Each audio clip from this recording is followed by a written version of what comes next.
Api di Bukit Menoreh. Karya Singgi Hadi Mintarja. Jilid 168. Kangjeng Sultan itu pun kemudian menepuk pundak Ki Singatama sambil berkata, "Cepat. Berpakaianlah. Kau pun seorang prajurit yang akan turun pula ke medan. Sementara aku menunggumu, beri aku minuman panas dengan gula kelapa. Sesuap nasi tanpa lauk tanpa sayur. Hamba tuanku," desis Ki Singatama. Sejenak kemudian, Ki Singatama pun telah memerintahkan untuk menyediakan minuman panas dengan gula kelapa dan segenggam nasi tanpa lauk. Bukan saja bagi Kangjeng Sultan, tetapi juga bagi dirinya sendiri. "Kangjeng Sultan, hamba mohon untuk diperkenankan ikut bersama tuanku, makan serta minum di dalam bilik ini, mohon Ki Singatama." "Silahkan Ki Singatama, aku senang sekali kau bersedia mengawani aku," jawab Kangjeng Sultan. "Ternyata dalam keadaan yang paling pahit ini, masih ada juga orang yang bersedia mengawani aku." "Hamba akan tetap setia kepada tuanku," jawab Singatama, "dalam keadaan apapun." Demikianlah, keduanya pun telah makan sesuap nasi dan minum seteguk minuman dengan gula kelapa. "Alangkah segarnya. Nah," berkata Kangjeng Sultan kemudian, "aku sudah siap. Siapkan titihanku. Aku akan pergi ke medan.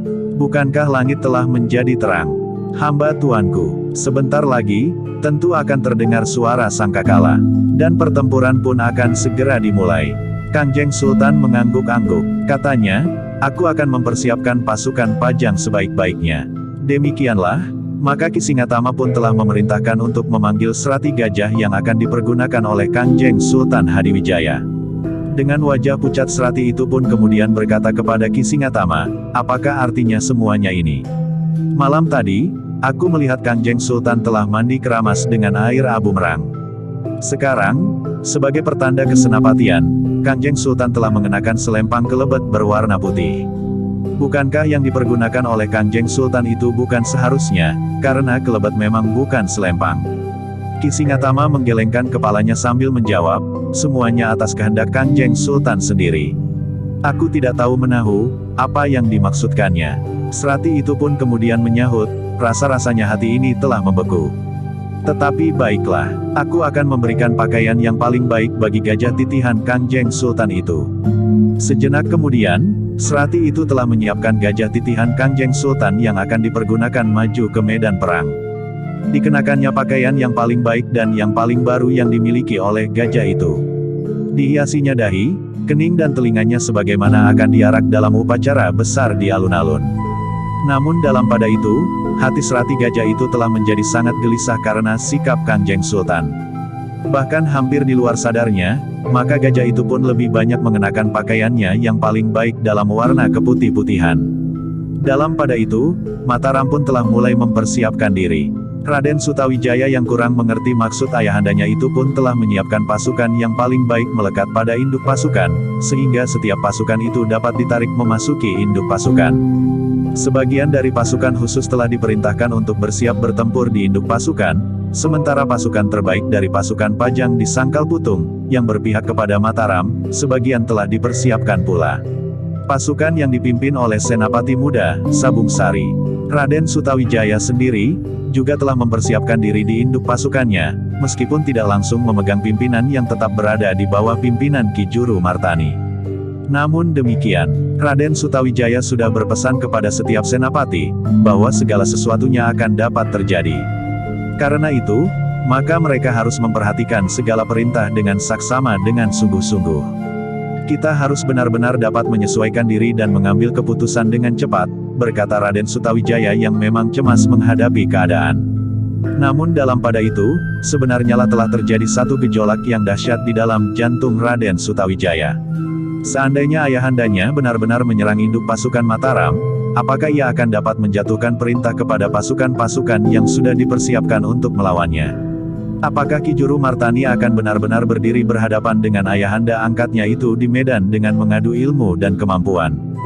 "Tidak ada yang mampu mengimbangi ilmu ayahanda Sultan," berkata Raden Sutawijaya di dalam hatinya. Kemudian, tetapi Paman Juru Martani juga menyimpan ilmu yang hampir sempurna. Dalam keadaan yang lemah karena sakit, ayahanda tidak akan mampu mengeterapkan ilmunya sampai ke puncak.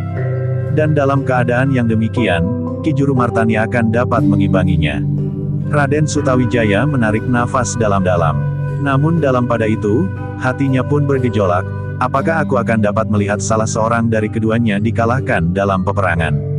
Apakah itu Ayahanda Sultan atau Paman Juru Martani? Tetapi lebih daripada itu, apakah aku akan benar-benar melawan Ayahanda Sultan dengan tangan Paman Juru Martani? Raden Sutawijaya tidak menemukan jawabnya di dalam dirinya. Karena itu, maka ia pun telah menemui Ki Juru Martani untuk mendapatkan pertimbangannya. Kita berdiri di antara api dan banjir bandang. Sulit untuk memilih, apa yang akan kita lakukan, berkata Ki Juru Martani. Lalu, apalagi kita telah melihat, di antara orang-orang Pajang dan Mataram terdapat ilmu yang tersembunyi, yang sebenarnya merupakan dua unsur yang memang saling bertentangan. Yang berhadapan di medan ini bukan saja kekuatan Pajang melawan Mataram sebagaimana kita lihat dalam gelar. Tetapi benturan ilmu semalam telah menunjukkan, ada unsur lain yang ikut serta beradu di medan ini. Raden Sutawijaya menarik nafas dalam-dalam. Kemudian katanya, aku telah tersudut ke dalam satu keadaan yang sangat sulit. Tetapi baiklah Paman, kita akan melihat apa yang terjadi. Baiklah Raden, jawab Ki Juru, kita akan selalu berhubungan. Pada satu saat yang paling sulit, kita harus dapat mengambil satu keputusan. Aku mohon Raden juga selalu berhubungan dengan Kiai Gringsing dan Ki Waskita. Sementara itu, nampaknya Ki Gede masih harus beristirahat karena luka-lukanya bersama Swandaru selain Agung Sedayu sendiri. Ya Paman, jawab Raden Sutawijaya, tetapi kedua perempuan dari Sangkal Putung dan Tanah Perdikan Menore itu berada di medan hari ini. Ki Juru mengangguk-angguk. Seperti Raden Sutawijaya, ia pun menghadapi satu keadaan yang sangat pelik. Dalam pada itu, maka langit pun telah menjadi semakin merah oleh cahaya pagi. Kedua pasukan yang masih berada di pesanggerahan masing-masing pun telah bersiaga sepenuhnya. Mereka tinggal menunggu perintah untuk tampil ke medan. Dalam pada itu, atas petunjuk Kiai Gringsing, maka Swandaru dan Ki Gede Menore pun tidak turun ke medan pada hari itu. Luka-luka mereka perlu mendapat perawatan sebaik-baiknya.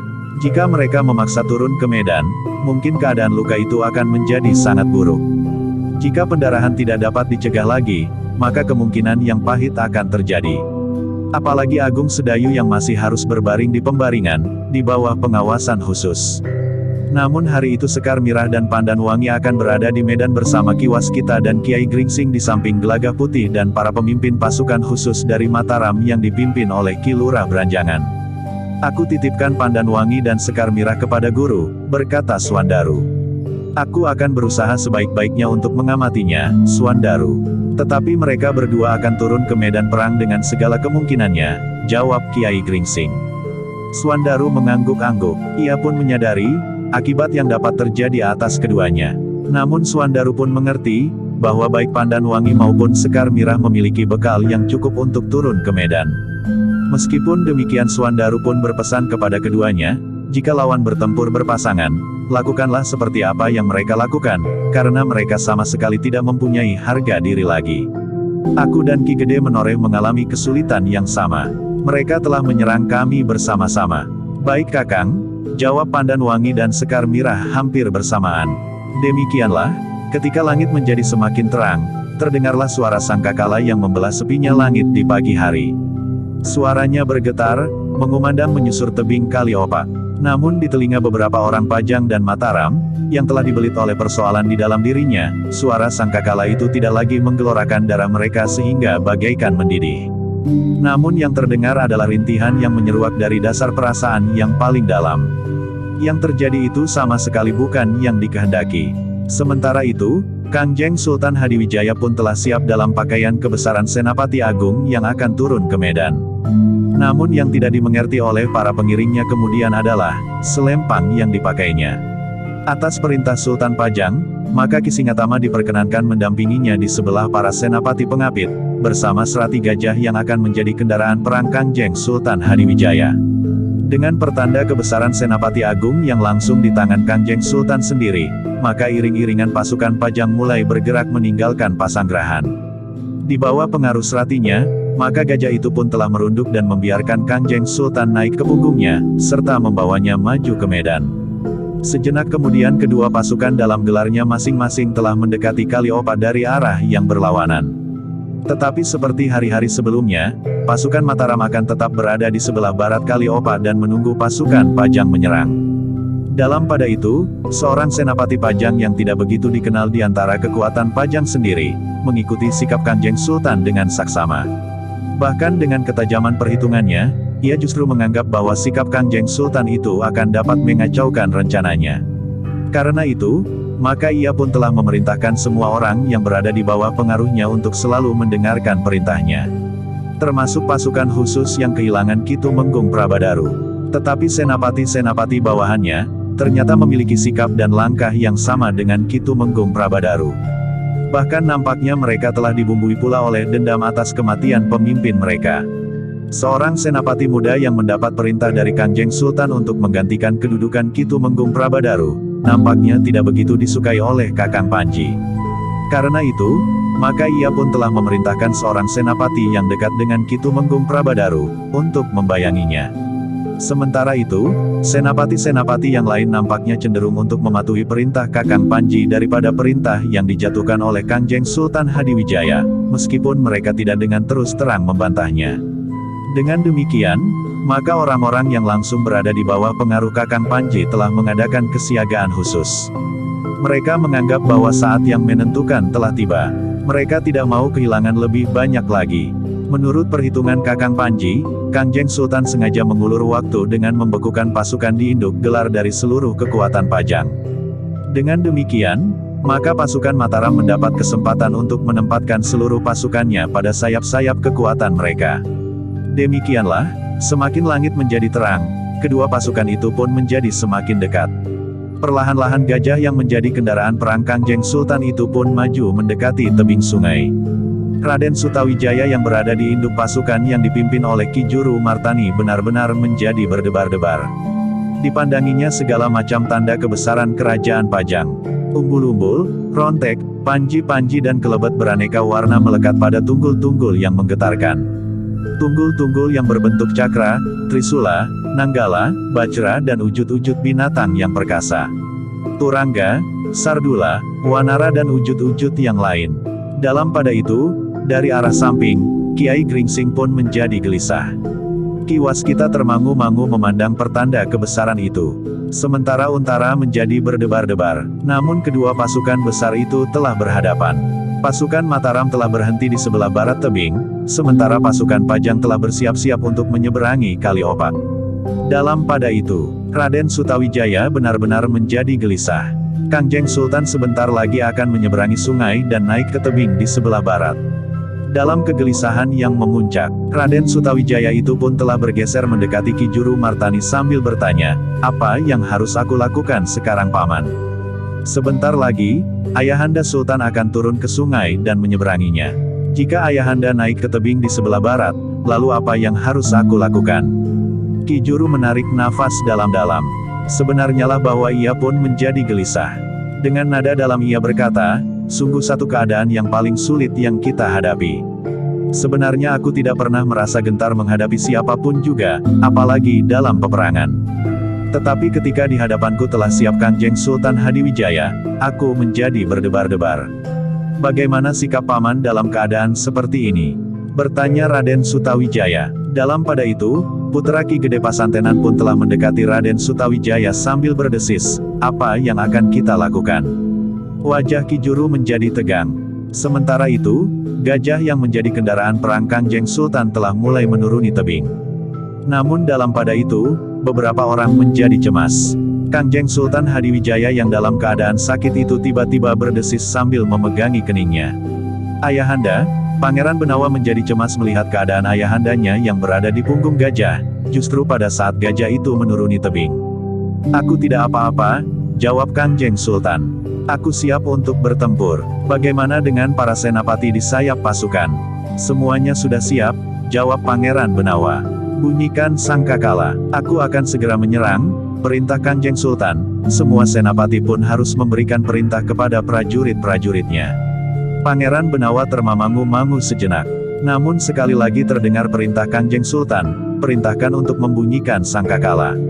Bagaimanapun juga, Pangeran Benawa tidak dapat membantah. Ia pun segera memerintahkan meniup sangkakala. Perintah yang dijatuhkan oleh Kangjeng Sultan selaku Panglima Agung dalam perang itu, bahwa semua orang di dalam pasukan siap untuk menyerang. Ketika suara sangkakala itu bergema, maka jantung setiap prajurit Pajang menjadi berdebar-debar. Nampaknya Kangjeng Sultan benar-benar menyerbu, desis Raden Sutawijaya. Iya, sementara itu kita belum dapat mengambil sikap, gumam putra Ki Gede Pasantenan. Dalam kegelisahannya, maka tiba-tiba Ki Juru berkata, bunyikan bende Kiai Bicak. Sekarang, Raden Sutawijaya terkejut. Dengan demikian, Ki Juru benar-benar telah bersikap dalam perang itu.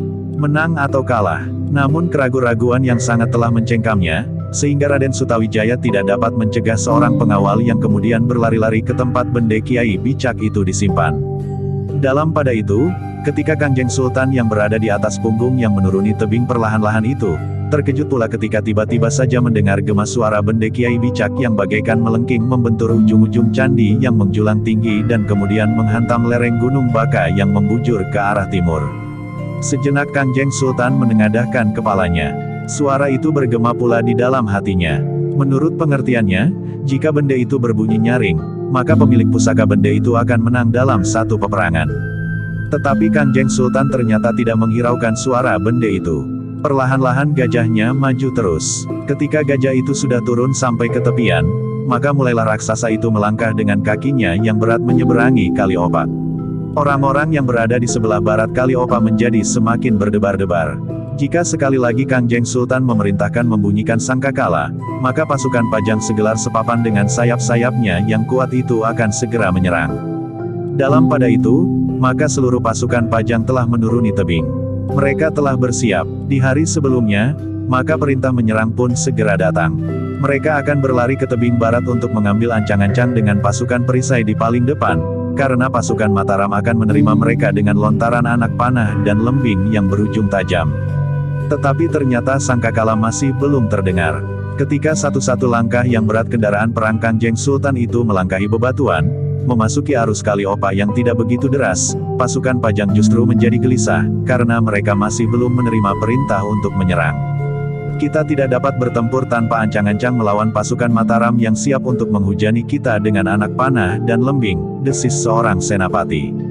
Sebenarnya lah, orang-orang Mataram telah memasang anak panah pada busur-busurnya, sementara yang lain telah mengayun-ayunkan lembing, siap untuk dilontarkan. Dalam kegelisahan itu, tiba-tiba gajah, yang merupakan kendaraan perang Kangjeng Sultan itu pun berhenti. Ketika kakinya melangkah menginjak sebuah batu, rasa-rasanya gajah itu terkejut dan bergeser selangkah surut. Orang-orang yang berada di sekitar gajah itu pun terkejut pula. Bahkan serati gajah itu pun telah melangkah mendekati dan mencoba untuk menenangkan gajahnya dan membawanya maju ke medan perang. Sejenak, gajah itu berdiri membeku. Namun atas perintah dan pengaruh seratinya, maka gajah itu pun telah melangkah lagi maju setapak demi setapak. Pangeran Benawa yang berada di sisi gajah itu pun menjadi tegang. Ketika ia berpaling kepada Ki Singatama, maka nampak wajah Ki Singatama itu membayangkan kegelisahan. "Kenapa?" bertanya Pangeran Benawa kepada serati gajah itu. Namun Pangeran Benawa tidak sempat mendapat jawabannya. Tiba-tiba sekali lagi gajah itu seolah-olah terkejut dan bergeser surut sehingga serati pun menjadi cemas. Gajah yang jinak itu tidak pernah menunjukkan sikap yang demikian. Biasanya gajah itu mudah dikuasai dengan sentuhan-sentuhan dan tarikan-tarikan pada telinganya. Gajah itu mengerti apa yang dikehendaki oleh seratinya. Namun dalam pada itu, gajah itu menunjukkan sikap yang gelisah. Sementara itu, suara bende Kiai Bicak masih saja melengking dengan nyaringnya, seakan-akan telah mengguncang pepohonan di seluruh medan di seberang menyeberang Kali Opak. Dalam pada itu, gajah itu pun menjadi semakin gelisah. Beberapa langkah gajah itu bergeser surut. Kemudian dengan sikap yang kurang dimengerti oleh seratinya gajah itu seolah-olah meloncat maju. Kangjeng Sultan yang berada di punggung gajah itu bagaikan diguncang-guncang. Dalam keadaannya yang lemah, maka Kangjeng Sultan mengalami kesulitan untuk tetap duduk di atas punggung gajah yang gelisah itu. "Tenangkan gajah itu," perintah Pangeran Benawa, "kita berhenti di sini. Sebelum gajah itu tenang, kita tidak akan bergerak lagi." Pasukan Pajang memang berhenti. Seorang senapati lelah meneriakkan perintah itu yang kemudian sambung bersambung sampai ke ujung sayap. Tetapi agaknya gajah itu sulit sekali untuk ditenangkan. Ketika Seratinya mempergunakan cis, maka gajah itu menjadi semakin gelisah. Belalainya mulai terayun-ayun dan terangkat ke atas. Ketika kegelisahan gajah itu memuncak, maka terdengar gajah itu pun melengking tinggi. Raden Sutawijaya melihat gajah yang tiba-tiba sulit dikuasai itu. Dengan tegang ia mengamati kesulitan yang mulai dialami oleh ayahanda angkatnya, Kanjeng Sultan Hadiwijaya yang dalam keadaannya yang sangat lemah. Dalam keadaan yang demikian, maka hampir di luar sadarnya, Raden Sutawijaya meneriakkan perintah, "Hentikan bunyi Kiai Bicak." Suara itu membuat gajah ayahanda menjadi gelisah. Ki Juru Martani sama sekali tidak mencegahnya. Seorang Senapati Mataram telah berlari-lari, untuk menyampaikan perintah menghentikan suara Kiai Bicak yang melengking tinggi memecahkan keheningan langit pagi yang digoyang oleh angin yang lembut. Sementara itu, kegelisahan gajah titihan Kanjeng Sultan itu menjadi semakin sulit untuk dikuasai. Bahkan kemudian, gajah itu mulai melonjak seakan-akan ketakutan menghadapi pasukan Mataram yang sudah siap di tebing sebelah barat. Semua orang menjadi kebingungan. Serati gajah itu sudah berjuang dengan segenap kemampuannya untuk menenangkan gajah yang gelisah itu. Tetapi nampaknya ia tidak berhasil. Tidak ada yang dapat menahan apa yang bakal terjadi jika gajah itu benar-benar mengamuk. Namun yang paling menggelisahkan adalah justru karena Kanjeng Sultan ada di punggung gajah itu. Dalam pada itu, Senapati Mataram yang berlari-lari telah mencapai tempat Kiai Bicak yang dibunyikan dengan nyaring. Dengan nafas terengah-engah Senapati itu berkata, "Hentikan."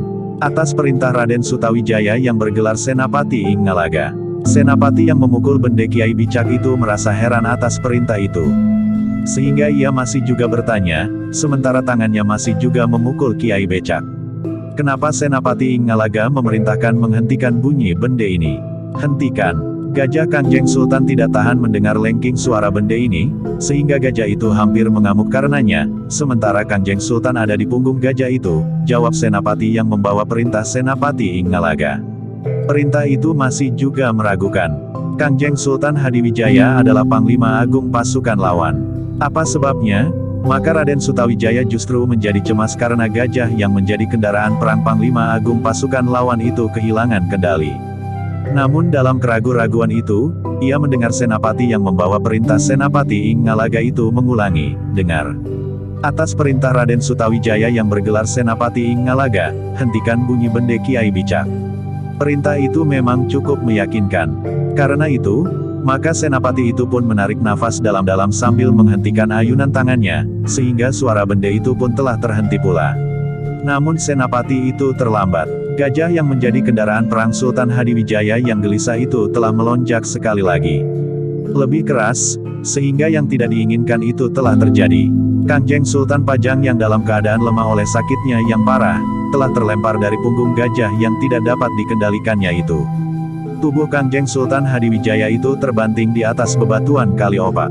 Tanpa berbuat sesuatu, tubuh itu telah menghantam sebuah batu hitam sebesar kerbau yang banyak bertebaran di Kali Opak.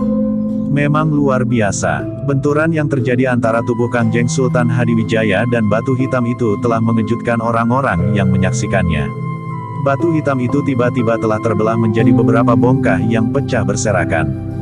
Namun dalam pada itu, tubuh Kanjeng Sultan yang sedang sakit itu pun kemudian terbaring dengan lemahnya di antara pecahan-pecahan batu hitam itu. Pangeran Benawa dan beberapa orang senapati termasuk para adipati telah berlari-lari mendekatinya. Dengan serta-merta Pangeran Benawa telah mengangkat tubuh ayahandanya dan meletakkan di atas pasir tepian, di antara bebatuan yang berserakan. "Ayahanda," desis Pangeran Benawa. Ternyata Kanjeng Sultan benar-benar menjadi sangat lemah. Namun Kanjeng Sultan masih tersenyum sambil berkata, "Aku tidak berhasil bertahan duduk di atas punggung gajah. Bagaimana dengan gajah itu sekarang?"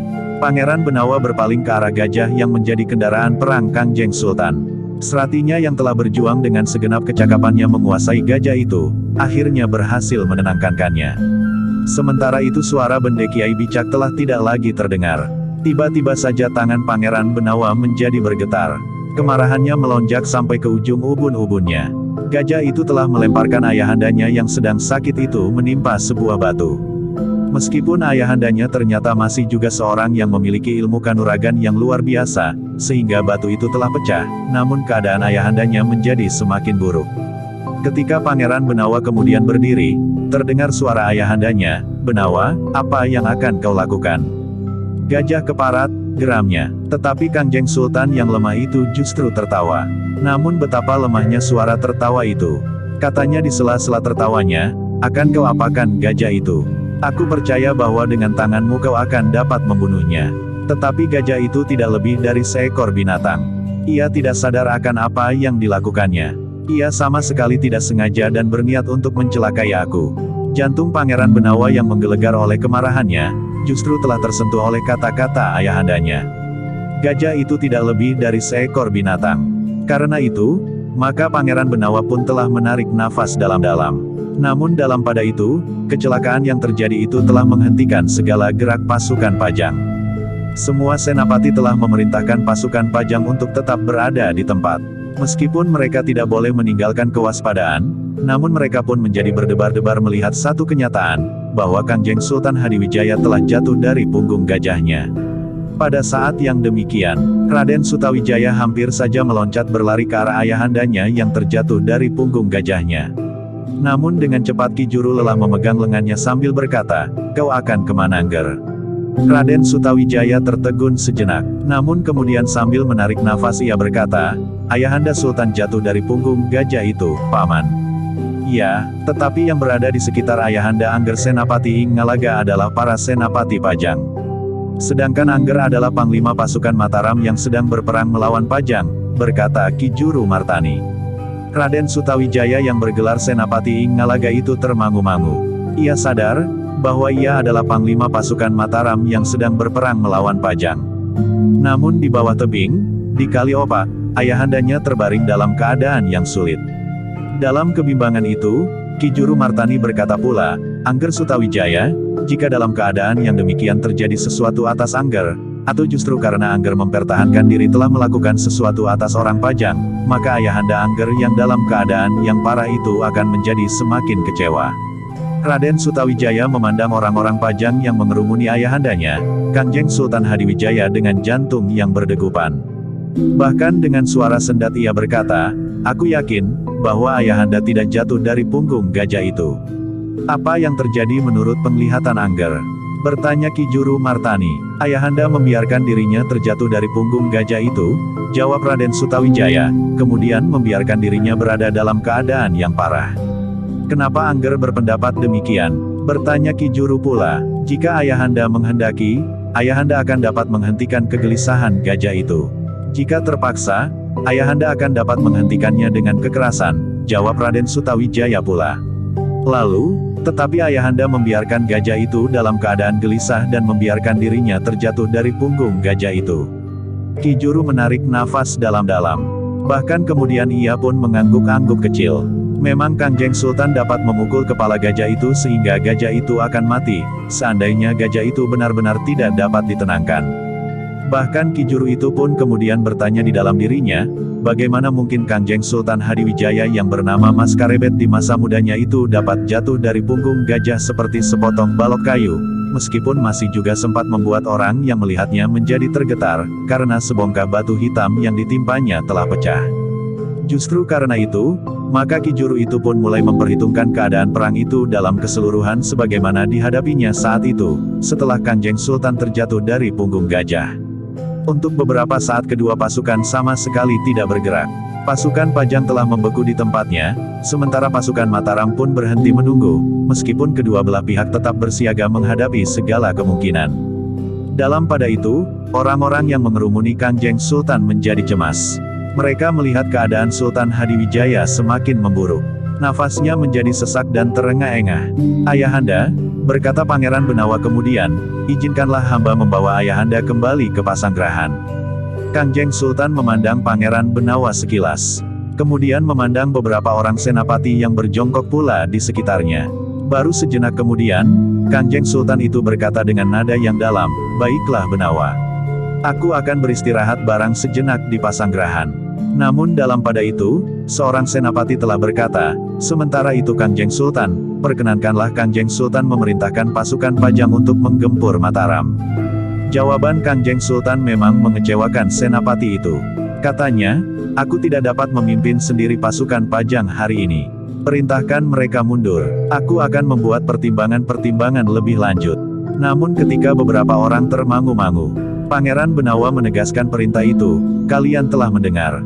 Dan atas nama Ayahanda, aku perintahkan semua pasukan Pajang mengundurkan diri dari medan hari ini. Kita akan berada di Pasanggerahan dan menunggu perintah lebih lanjut. Tidak ada yang membantah perintah itu. Betapapun perasaan kecewa menusuk jantung para prajurit Pajang yang sudah dengan sepenuh hati turun ke medan di bawah pimpinan Kangjeng Sultan sendiri, namun perintah itu harus mereka lakukan.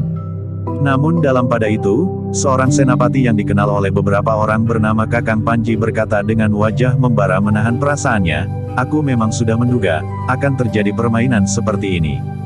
Bagaimana jika Kangjeng Sultan memerintahkan pasukan Pajang nanti atau besok menarik diri dari medan? Bertanya seorang kepercayaannya, apa boleh buat, beberapa bagian dari pasukan Pajang tentu akan tinggal. Pasukan khusus itu akan tetap kita kuasai. Selain pasukan yang berada di Induk Gelar, maka semuanya akan tetap berada di tempatnya masing-masing, jawab Kakang Panji. Bahkan katanya kemudian, agaknya lebih baik bagi kita untuk tidak menunggu perintah. Besok, kita akan turun ke medan tanpa menunggu perintah Kangjeng Sultan yang sudah tidak mampu menjaga dirinya sendiri itu. Apakah kepercayaan Kangjeng Sultan tidak akan mencegahnya?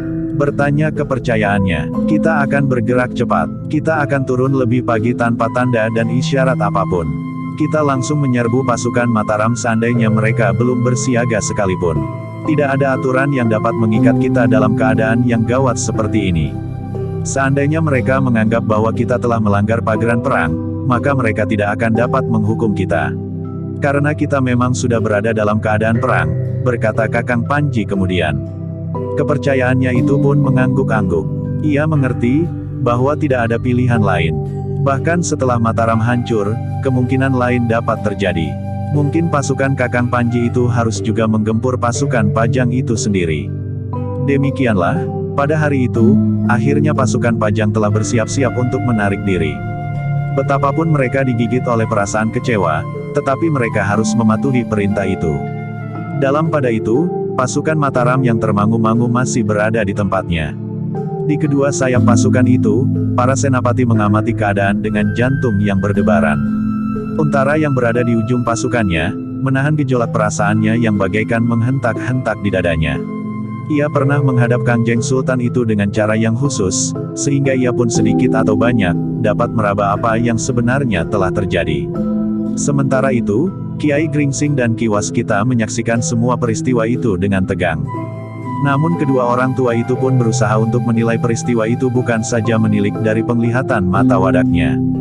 Demikianlah, maka sejenak kemudian, orang-orang Pajang itu telah menyiapkan sebuah usungan. Mereka membawa Kangjeng Sultan Hadiwijaya kembali ke Pasanggerahan, sementara itu Pangeran Benawa telah memerintahkan semua orang di dalam pasukan Pajang untuk menarik diri. Yang terdengar kemudian adalah suara sangkakala. Nadanya terdengar jauh berbeda dengan suara sangkakala di saat pasukan Pajang itu berangkat meninggalkan Pasanggerahan. Yang terdengar kemudian bagaikan suara keluh kesah yang melangut. Perlahan-lahan pasukan Pajang menarik diri dari garis perang. Mereka melangkah surut, meskipun mereka tetap dalam kewaspadaan yang tertinggi. Orang yang menyebut dirinya Kakang Panji itu pun mengumpat dengan kasar. Dua orang kepercayaannya mengikutinya dengan perasaan gelisah. Kalian harus menghubungi semua orang yang telah sepakat untuk bekerja bersama kita, geramnya. Agaknya Kangjeng Sultan masih berusaha untuk memenangkan permainan yang terakhir. Dengan demikian maka kita tidak akan dapat berharap bahwa Pajang dan Mataram akan menghancurkan diri mereka sendiri, sementara itu kita akan dapat menari di atas bangkai mereka. Kedua orang kepercayaan Kakang Panji itu mengangguk-angguk. Agaknya Kangjeng Sultan memang berusaha untuk memenangkan permainan terakhir seperti yang dikatakan oleh Kakang Panji itu, sehingga dengan demikian, Kangjeng Sultan itu berhasil mencegah pertempuran yang lebih besar lagi yang dapat terjadi sebenarnya antara pasukan Pajang dan Mataram. Dengan ketajaman penglihatan batinnya, ialah bahwa Kangjeng Sultan telah mengetahui apa yang terjadi, sebagaimana direncanakan oleh seseorang yang telah membayangi kekuasaannya yang menjadi semakin surut. Di tebing sebelah barat Kaliopa, Raden Sutawijaya benar-benar menjadi cemas. Tetapi seperti yang dinasehatkan oleh Ki Juru Martani, maka ia telah menahan diri untuk tidak turun ke tepian Kaliopa untuk mendapatkan ayahandanya yang terbaring di antara para senapati Pajang. Demikianlah, maka tubuh Kangjeng Sultan Hadiwijaya yang menjadi semakin lemah itu pun telah dibawa ke Pasanggerahan. Tabib yang terbaik masih selalu mendampinginya. Namun tabib itu tidak dapat berbuat banyak. Sementara Kangjeng Sultan sendiri agaknya tidak membantu lagi kepada tabib yang sedang mengobatinya. "Aku sangat berterima kasih kepadamu," berkata Kangjeng Sultan kepada tabib itu, "tetapi yang kau kerjakan itu tidak akan membawa hasil yang kau harapkan. Rasa-rasanya keadaanku sudah demikian parahnya. Meskipun demikian, aku tidak akan menolak kau berusaha, karena itu memang kewajibanmu." Tabib itu hanya dapat menarik nafas dalam-dalam. Tetapi sebenarnya lah bahwa tabib itu pun merasa sangat cemas melihat perkembangan keadaan Kangjeng Sultan. Apalagi kadang-kadang Kangjeng Sultan itu merasa dadanya menjadi sangat sesak. Seakan-akan seseorang telah menindih dadanya dengan beban yang sangat berat. Seorang prajurit yang sedang bertugas, yang dengar keadaan Kangjeng Sultan itu pun berbisik ke telinga kawannya, "Ada yang tidak wajar telah terjadi." "Apa?" bertanya kawannya. "Tentu ada kekuatan yang tidak kasat mata telah membantu Raden Sutawijaya yang bergelar Senapati Ing Ngalaga," berkata prajurit itu. "Apa yang telah terjadi?" bertanya kawannya. Pernafasan Kangjeng Sultan seolah-olah telah tersumbat. Dadanya menjadi sesak, jawab prajurit itu. "Lalu, hal itu tidak mungkin terjadi, jika tidak ada pihak-pihak yang tidak kasat mata yang telah membantunya.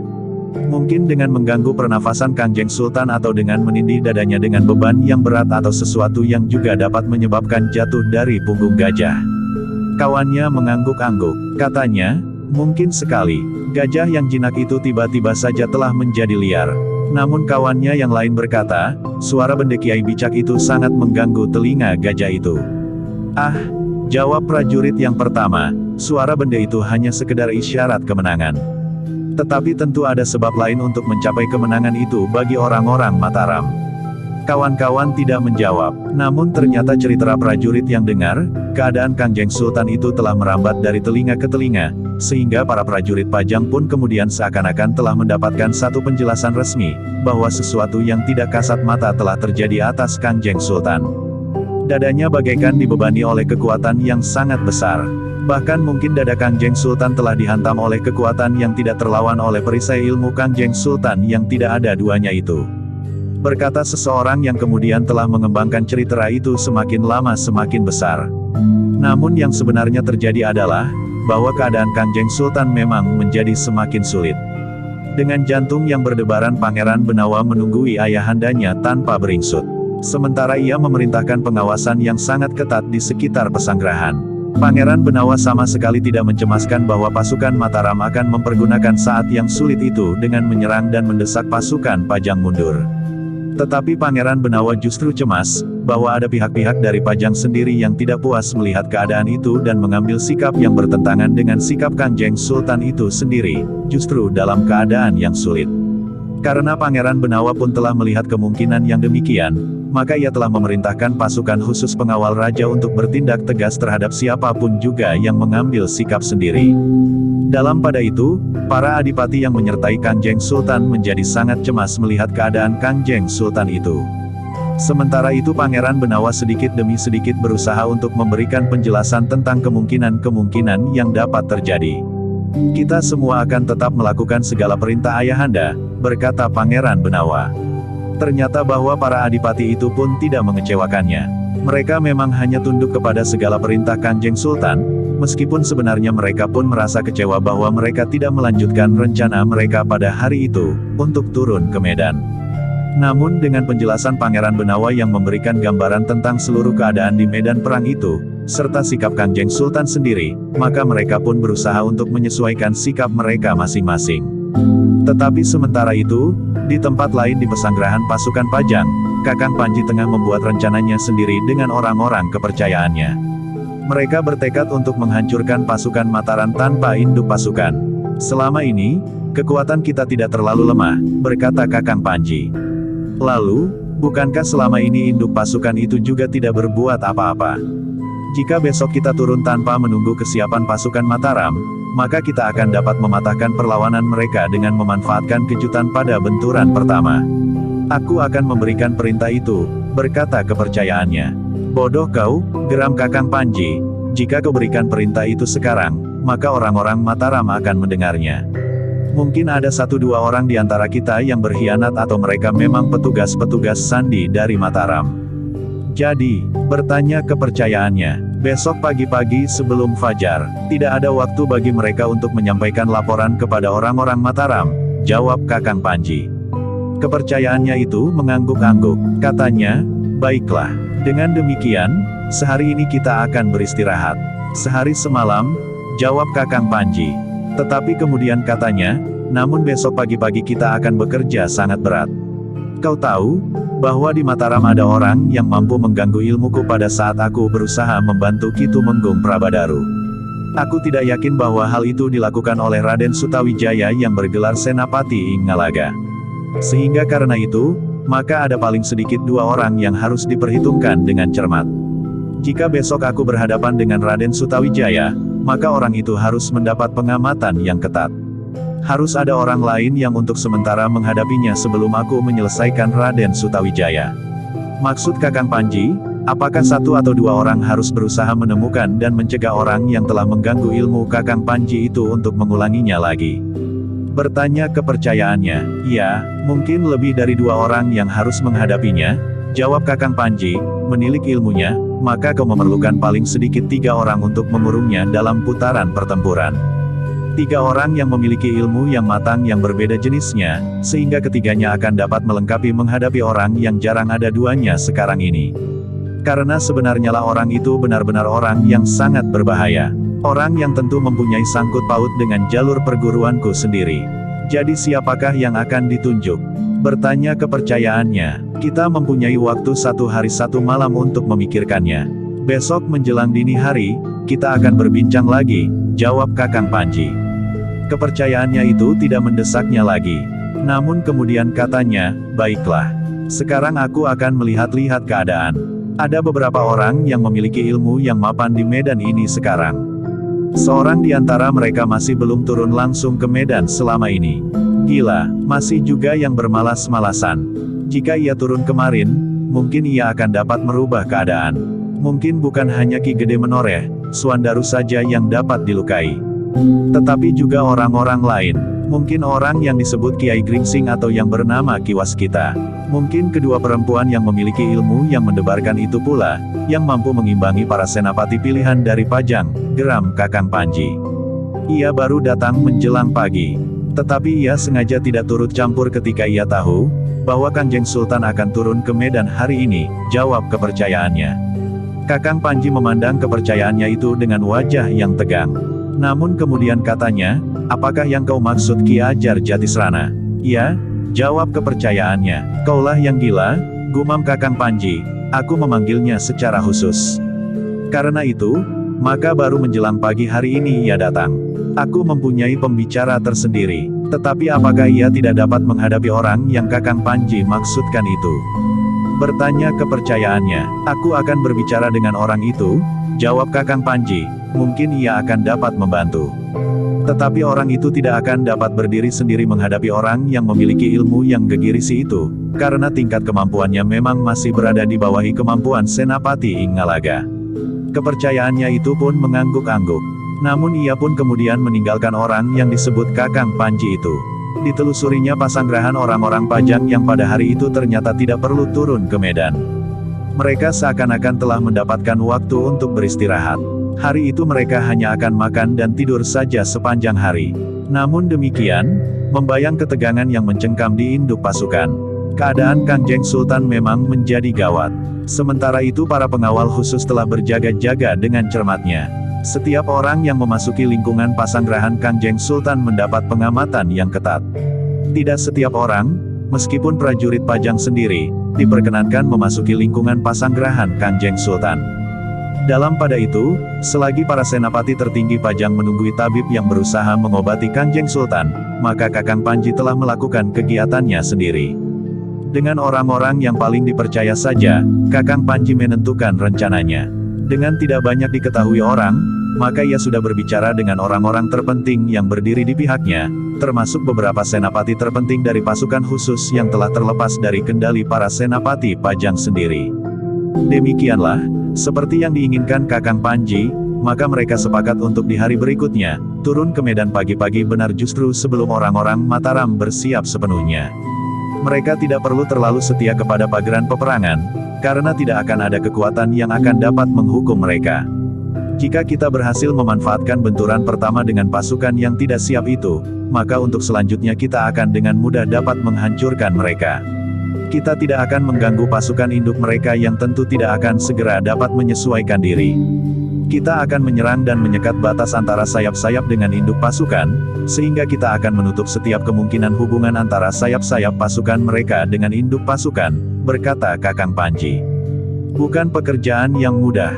Kau sangka kekuatan di sayap pasukan itu tidak akan dapat memecahkan sekat itu, apalagi bersama-sama dengan kekuatan di induk pasukan itu sendiri, jawab salah seorang senapati. Maksudku hanya pada saat-saat benturan pertama itu terjadi. Setelah pada benturan pertama itu kita menghancurkan sebagian besar kekuatan mereka, maka kita tidak berkeberatan, seandainya induk pasukan Mataram itu ikut bertempur pula, berkata Kakang Panji. Lalu, tetapi ingat, ada kekuatan yang harus diperhatikan. Aku tidak dapat berbuat sendiri menghadapi Raden Sutawijaya dan kekuatan yang dapat menumbuhkan kabut itu. Meskipun mungkin orang yang memiliki kemampuan itu, tidak memiliki ilmu kanuragan yang memadai. Apakah mungkin orang yang dapat menumbuhkan kabut itu Ki Juru Martani sendiri? Bertanya salah seorang di antara para pengikut Kakang Panji itu. Bukan Ki Juru. Pada saat kabut itu melingkari arena pertempuran, seorang di antara kita melihat, Ki Juru sama sekali tidak sedang dalam keadaan yang pantas untuk diduga sedang dalam pemusatan nalar budi, melepaskan ilmu yang dahsyat itu, jawab Kakang Panji. Jadi siapa? Bertanya yang lain. Kita belum tahu. Kita akan mencari dan menemukannya, jawab Kakang Panji. Karena itu, maka kita harus benar-benar bersiap menghadapi kemungkinan itu. Aku akan berusaha untuk dapat bertemu dengan Raden Sutawijaya seandainya ia turun ke medan. Dua orang harus menghadapi Ki Juru Martani. Tetapi, yang penting kita harus menyiapkan sekelompok kecil orang untuk melawan orang yang memiliki ilmu yang menggetarkan itu. Yang mampu menumbuhkan kabut dan membuat lingkaran yang tidak tembus penglihatan itu. Jangan terlalu ketakutan, jawab orang yang bernama Ajar Jatisrana. Bukankah kau sendiri sudah mengatakan, bahwa mungkin orang itu justru tidak memiliki ilmu kanuragan yang tinggi? Jika kita dapat memecahkan dinding itu dan menemukan orangnya, maka kita akan dapat membunuhnya. Kakang Panji mengangguk-angguk. Namun katanya, tetapi kita jangan menganggap persoalannya terlalu mudah. Kita harus benar-benar bersiap menghadapi segala kemungkinan. Aku setuju, berkata Ajar Jatisrana, kita memang harus selalu bersiap menghadapi segala kemungkinan. Tetapi jangan terlalu ketakutan seperti itu. Aku setuju dengan rencanamu untuk menyerang pasukan Mataram dengan tiba-tiba. Aku setuju untuk menghancurkan pasukan Mataram dalam benturan pertama.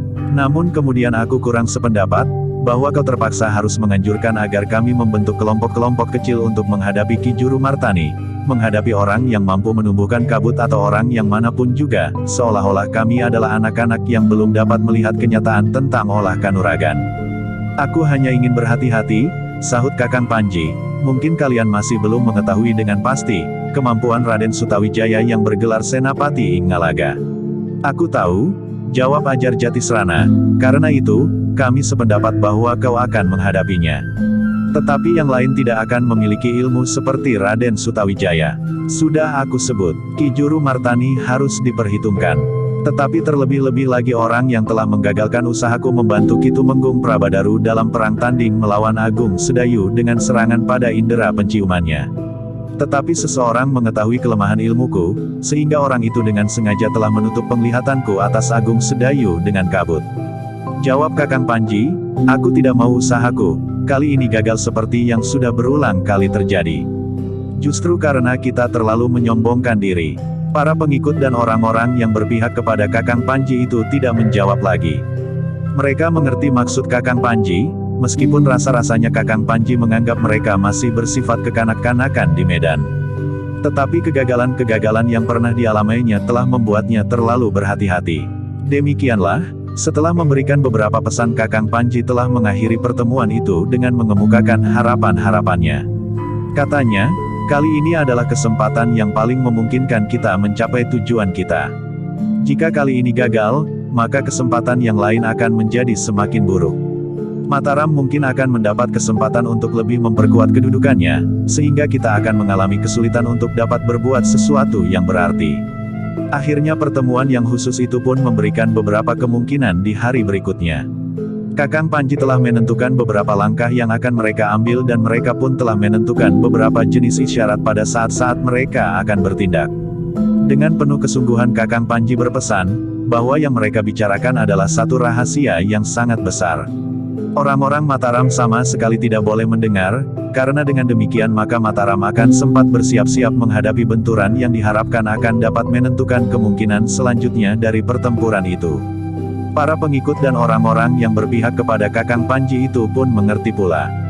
Dan mereka ingin rencana mereka berhasil, sehingga mereka pun memegang rahasia itu dengan sepenuh hati. Bukan saja bagi orang-orang yang jelas berada di pihak Mataram, tetapi juga bagi orang-orang Pajang sendiri yang tidak jelas, berdiri di pihak Kakang Panji. Sebenarnya lah dalam pada itu, rencana itu sama sekali tidak diketahui oleh para pemimpin pasukan Pajang yang berada di induk pasukan. Mereka sama sekali tidak menyangka, bahwa sebagian dari pasukan Pajang itu telah mempersiapkan diri, untuk menyerang Mataram di esok hari mendahului perintah Kangjeng Sultan atau orang yang dikuasakannya justru karena Kangjeng Sultan itu menderita sakit. Juga orang-orang Mataram yang meskipun bersiaga sepenuhnya, tetapi mereka sama sekali tidak menyangka, bahwa di pihak pasukan Pajang telah tumbuh satu niat untuk menyerang Mataram dengan tidak menghiraukan pageran yang berlaku. Karena itu, maka Mataram sama sekali tidak memikirkan kemungkinan bahwa satu kecurangan akan terjadi. Usaha orang-orang Mataram pada hari itu adalah menangkap sejauh-jauhnya berita tentang keadaan Kangjeng Sultan. Bahkan Ki Juru Martani terpaksa beberapa kali memperingatkan Raden Sutawijaya agar ia menjaga perasaannya. Kangjeng Sultan Hadiwijaya adalah ayah angkatnya yang mengasihinya. Tetapi keadaan perang antara Pajang dan Mataram harus diperhitungkannya sebaik-baiknya. Apakah aku dapat mengirimkan 1-2 orang petugas untuk menanyakan hal itu kepada Pangeran Benawa? Bertanya Erjaden Sutawijaya. Ki Juru termangu-mangu sejenak. Namun kemudian katanya, baiklah Nger. Kau dapat memerintahkan 2 orang dengan resmi menghadap Pangeran Benawa. Dalam kedudukannya maka orang itu tidak akan diganggu oleh orang-orang Pajang. Hanya persoalannya, apakah Pangeran Benawa bersedia untuk menjawab pertanyaan-pertanyaanmu atau tidak? Baiklah Paman, berkata Raden Sutawijaya, aku akan mencoba. Dengan persetujuan Ki Juru Martani, maka Raden Sutawijaya telah memerintahkan 2 orang petugas untuk menyeberangi Kali Opa dengan pertanda resmi utusan dari pasukan Mataram, dengan tugas menghadap Pangeran Benawa untuk menanyakan keadaan Kangjeng Sultan Hadiwijaya. Kedua orang itu memang tidak mendapat gangguan apapun juga. Mereka berhasil menghadap Pangeran Benawa untuk menanyakan kesehatan Kangjeng Sultan, sebagaimana perintah Senapati Ingnalaga. Pangeran Benawa yang menerima kedua orang utusan itu berusaha untuk tidak terlalu menggelisahkan Raden Sutawijaya. Meskipun demikian Pangeran Benawa pun tidak dapat menyembunyikan keadaan ayahandanya, bahwa kesehatannya semakin lama memang menjadi semakin menurun. Kami berusaha untuk dapat mengatasi kesulitan ini, berkata Pangeran Benawa kepada kedua orang utusan itu. Dalam pada itu, ketika kedua orang utusan itu kembali ke seberang Kali Opa, maka beberapa pasang mata telah mengamatinya dari kejauhan. Pangeran Benawa adalah orang yang paling lemah yang pernah aku kenal, geram Kakang Panji yang dengan sungguh-sungguh mengamati kedua orang petugas dari Matatam. Bahkan seorang kepercayaannya telah diperintahkannya untuk mengetahui, apa yang dikatakan oleh Pangeran Benawa kepada kedua orang itu. Hubungi orang-orang kita yang ada di lingkungan Pasanggerahan Kangjeng Sultan itu. Perintah Kakang Panji ketika ia mendapat laporan tentang hadirnya 2 orang petugas dari Mataram. Namun laporan yang kemudian diterima oleh Kakang Panji menyebutkan, bahwa Pangeran Benawa hanya menerima orang itu dalam waktu yang sangat pendek, dan sama sekali tidak dalam pertemuan yang khusus. Pangeran Benawa menemui kedua orang itu di antara para senapati Pajang, sehingga apa yang dikatakannya didengar oleh banyak orang yang ada pada saat itu, berkata seorang pengikutnya. Kakang Panji mengangguk-angguk, namun ia dan 2 orang kepercayaannya memerlukan untuk mengamati kedua orang utusan itu dari kejauhan, sehingga apabila keduanya melakukan hal-hal yang mencurigakan, maka Kakang Panji akan dapat mengambil sikap tertentu. Tetapi kedua orang petugas itu memang tidak berbuat sesuatu selain menjalankan tugasnya sebagaimana diperintahkan oleh Raden Sutawijaya. Dengan demikian, maka orang yang disebut Kakang Panji itu tetap menganggap bahwa orang-orang Mataram tidak mengetahui, bahwa mereka akan mengalami serangan yang tiba-tiba di keesokan harinya. Dalam pada itu, maka dengan sangat rahasia Kakang Panji dan orang-orang kepercayaannya telah menyiapkan segala rencana yang akan mereka lakukan. Namun mereka sama sekali masih belum memberitahukan rencana itu kepada para prajurit dan orang-orang yang berada di dalam pasukan masing-masing. Mereka hanya memerintahkan agar orang-orang di dalam pasukan mereka beristirahat sebaik-baiknya karena besok mereka akan mengalami pertempuran yang menentukan. Tetapi menurut pendengaran kami, keadaan Kangjeng Sultan menjadi semakin buruk, bertanya salah seorang pemimpin kelompok.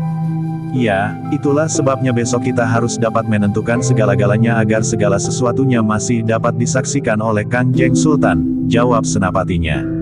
Pemimpin kelompok itu mengangguk-angguk. Jawaban itu memang sesuai menurut penalarannya. Karena itu, maka pemimpin kelompok itu tidak bertanya lagi. Demikianlah, maka hari itu telah diawali dengan ketegangan yang mencengkam. Terutama bagi Kakang Panji dan para pengikutnya yang terpenting, yang jumlahnya tidak terlalu banyak. Namun yang sedikit itu adalah orang-orang yang akan mampu menggerakkan kekuatan yang berada di dalam pasukan Pajang, yang bertekad untuk menghancurkan pasukan Mataram sampai lumat. Ketika kemudian malam turun, maka Kaliopa itu pun diliputi oleh suasana yang lain dari beberapa malam sebelumnya. Malam itu tidak ada orang yang membawa obor hilir mudik di tebing Kaliopa untuk mencari kawan-kawan mereka yang terluka atau terbunuh di peperangan. Tidak ada kesibukan bagi mereka yang bertugas merawat dan mengobati para prajurit dan pengawal yang terluka. Yang terdengar malam itu, adalah gemericik aliran Kaliopa yang tidak terlalu deras, menyusup di antara desir angin yang lembut di dedaunan. Di langit bintang gemintang bergayutan berkerdipan memandang bumi yang diam. Orang-orang Pajang benar-benar mempergunakan hari itu untuk beristirahat. Mereka ingin memulihkan kekuatan mereka, agar besok mereka dapat benar-benar hadir di peperangan dan memenuhi keinginan para pemimpin mereka. Mataram harus dihancurkan, justru pada saat Kangjeng Sultan Hadiwijaya masih akan dapat menyaksikan kemenangan itu. Dalam pada itu, orang-orang Mataram pun berusaha untuk beristirahat pula sebaik-baiknya. Mereka memang telah memperhitungkan bahwa pada hari itu, tidak akan terjadi sesuatu. Namun orang-orang tidak tahu, apa yang akan terjadi besok, mendahului isyarat dan tanda-tanda bahwa pertempuran akan dimulai. Namun demikian, para pemimpin Mataram pun selalu memperingatkan, agar para pengawal tidak menjadi lengah. Karena itu, maka pengawalan di pesanggerahan orang-orang Mataram itu pun sama sekali tidak diabaikan. Para peronda hilir mudik mengamati keadaan di sekitar lingkungan mereka. Satu dua di antara mereka sempat singgah di dapur dan memungut apa saja yang masih tersisa untuk mencegah kantuk. Jika pemimpin kelompokmu melihat kau meronda sambil mengunyah makanan, maka kau akan mendapat hukuman, seorang petugas di dapur memperingatkan. Namun peronda itu tertawa sambil berkata, jika besok aku mendapat hukuman karena akan makan sambil meronda, maka kaulah yang telah melaporkannya. Anak setan, geram petugas di dapur itu. Tetapi para peronda itu tertawa di dapur yang sebagian besar telah tertidur nyenyak. Mereka adalah petugas-petugas yang harus bangun lebih dahulu dari para pengawal yang akan bertempur, karena mereka harus menyiapkan makanan dan minuman bagi para pengawal sebelum mereka berangkat ke medan. Namun dalam pada itu, bukan saja para pengawal yang selalu mengamati lingkungan masing-masing, para pemimpin dari kedua belah pihak pun berusaha untuk dapat melihat langsung apa yang terjadi di pasanggerahan mereka. Di pasanggerahan pasukan Mataram, Raden Sutawijaya yang bergelar Senapati Ing Ngalaga sendirilah yang keluar dari pasanggerahan dan mengamati keadaan bersama dengan dua orang senapatinya. Mereka melintasi halaman demi halaman dari rumah yang dipergunakan untuk berteduh pasukan Mataram dari titik-titik embun di malam hari. Langkah Raden Sutawijaya tertegun ketika ia justru telah bertemu dengan Untara dan Sabung Sari yang juga tengah mengamati keadaan. Namun akhirnya mereka pun berpisah dan mengambil arah mereka masing-masing. Dalam pada itu, di sayap yang lain, Ki Lurah Branjangan pun berada di jalan sempit di sebuah padukuhan yang dipergunakan oleh pasukan Mataram. Ki Waskita dan Kiai Gringsing berbincang sesaat di tikungan. Namun Ki Waskita dan Kiai Gringsing itu pun kemudian meninggalkan Ki Lurah dan dua orang pengawalnya termangu-mangu di tikungan itu. Agaknya mereka tidak segera akan meninggalkan tempatnya. Ketika tiga orang peronda lewat di tikungan itu, maka Ki Lurah pun berpesan, hati-hatilah. Jangan lengah, aku akan beristirahat sejenak. Silahkan Ki Lurah, jawab salah seorang peronda itu, kami akan berbuat sebaik-baiknya. Jika datang giliran kalian beristirahat, kalian harus benar-benar beristirahat. Kita tidak tahu, apa yang akan terjadi besok, berkata Ki Lurah. Ketiga orang itu pun kemudian melanjutkan tugasnya, sementara Ki Lurah pun kembali ke pondok yang dipergunakannya. Sementara itu, di sebuah pondok yang lain, Sekar Mirah masih juga terbangun menunggu Ki Agung Sedayu yang menjadi berangsur baik. Pernafasannya menjadi lancar dan darahnya pun mengalir dengan wajar. Meskipun tubuhnya masih sangat lemah, tetapi tidak lagi sangat mencemaskan. Di bagian lain, Suandaru yang juga terluka duduk bersandar dinding. Pandan Wangi ternyata masih belum tidur juga. Sekali-sekali Pandan Wangi pergi melihat keadaan ayahnya yang juga sudah bertambah baik. Bahkan Ki Gede nampaknya sudah merasa tidak terganggu lagi oleh luka-lukanya. Meskipun demikian, Kiai Gringsing masih menasehatkan agar Ki Gede jangan turun dahulu ke medan. Meskipun rasa-rasanya Ki Gede sudah sembuh, tetapi jika ia turun ke medan pertempuran, maka lukanya akan dapat terbuka kembali. Darah akan mengalir lagi. Ki Lurah Beranjangan yang singgah sejenak, menjenguk mereka yang terluka pun sempat berkata kepada Sekar Mirah dan Pandan Wangi, sebaiknya kalian beristirahat. Tidurlah, agar kalian tidak menjadi sangat letih. Jika besok kalian akan turun ke medan, maka kekuatan kalian masih utuh. Tetapi jika kalian kurang beristirahat malam ini, maka besok tenaga kalian sudah akan susut sejak kalian mulai. Baiklah Ki Lurah, jawab Sekar Mirah, tetapi rasa-rasanya aku tidak mengantuk.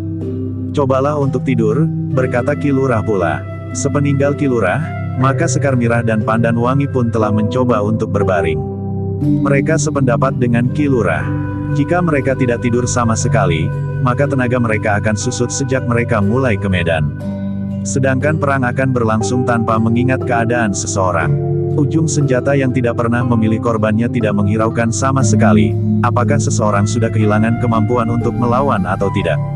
Dan maut pun dengan bengis akan menghampiri siapa saja yang tidak mampu lagi menolaknya. Agung Sedayu, Suandaru dan Ki Gede pun telah menganjurkan pula kepada kedua perempuan itu, untuk tidur sejauh dapat dilakukan malam itu. Demikianlah, ketika kedua pasang gerahan di sebelah-menyebelah Kali Opa itu menjadi lengang, maka ketegangan menjadi semakin memuncak pada beberapa orang di antara orang-orang yang berada di dalam lingkungan pasukan Pajang. Mereka menunggu untuk mengambil satu langkah yang tidak menghiraukan lagi hadirnya Kangjeng Sultan Hadiwijaya yang terluka bersama pasukan yang hanya tunduk kepada perintahnya. Beberapa orang senapati yang mendapat kepercayaan dari Kakang Panji untuk mengetahui rencananya pun telah mulai bersiap-siap. Pada saat yang tepat ia harus memberikan perintah kepada orang-orangnya untuk bersiap dan kemudian menyerang sebelum waktu yang seharusnya. Sampai lewat tengah malam, Kakang Panji yakin bahwa rahasia yang dipercayakan hanya kepada beberapa orang itu dapat disimpan sebaik-baiknya.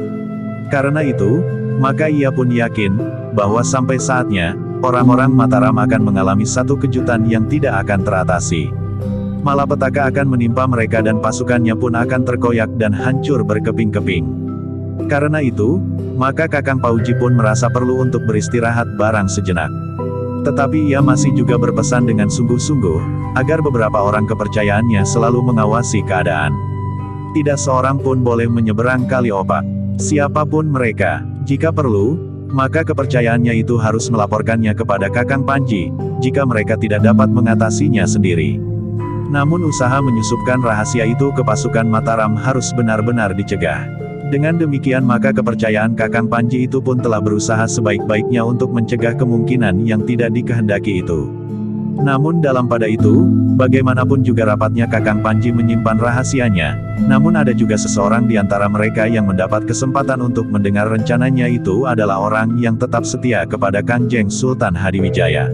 Seorang yang atas izin Pangeran Benawa selalu berusaha untuk mendapat keterangan sejauh-jauhnya tentang orang-orang yang telah membayangi kekuasaan Kangjeng Sultan Hadiwijaya.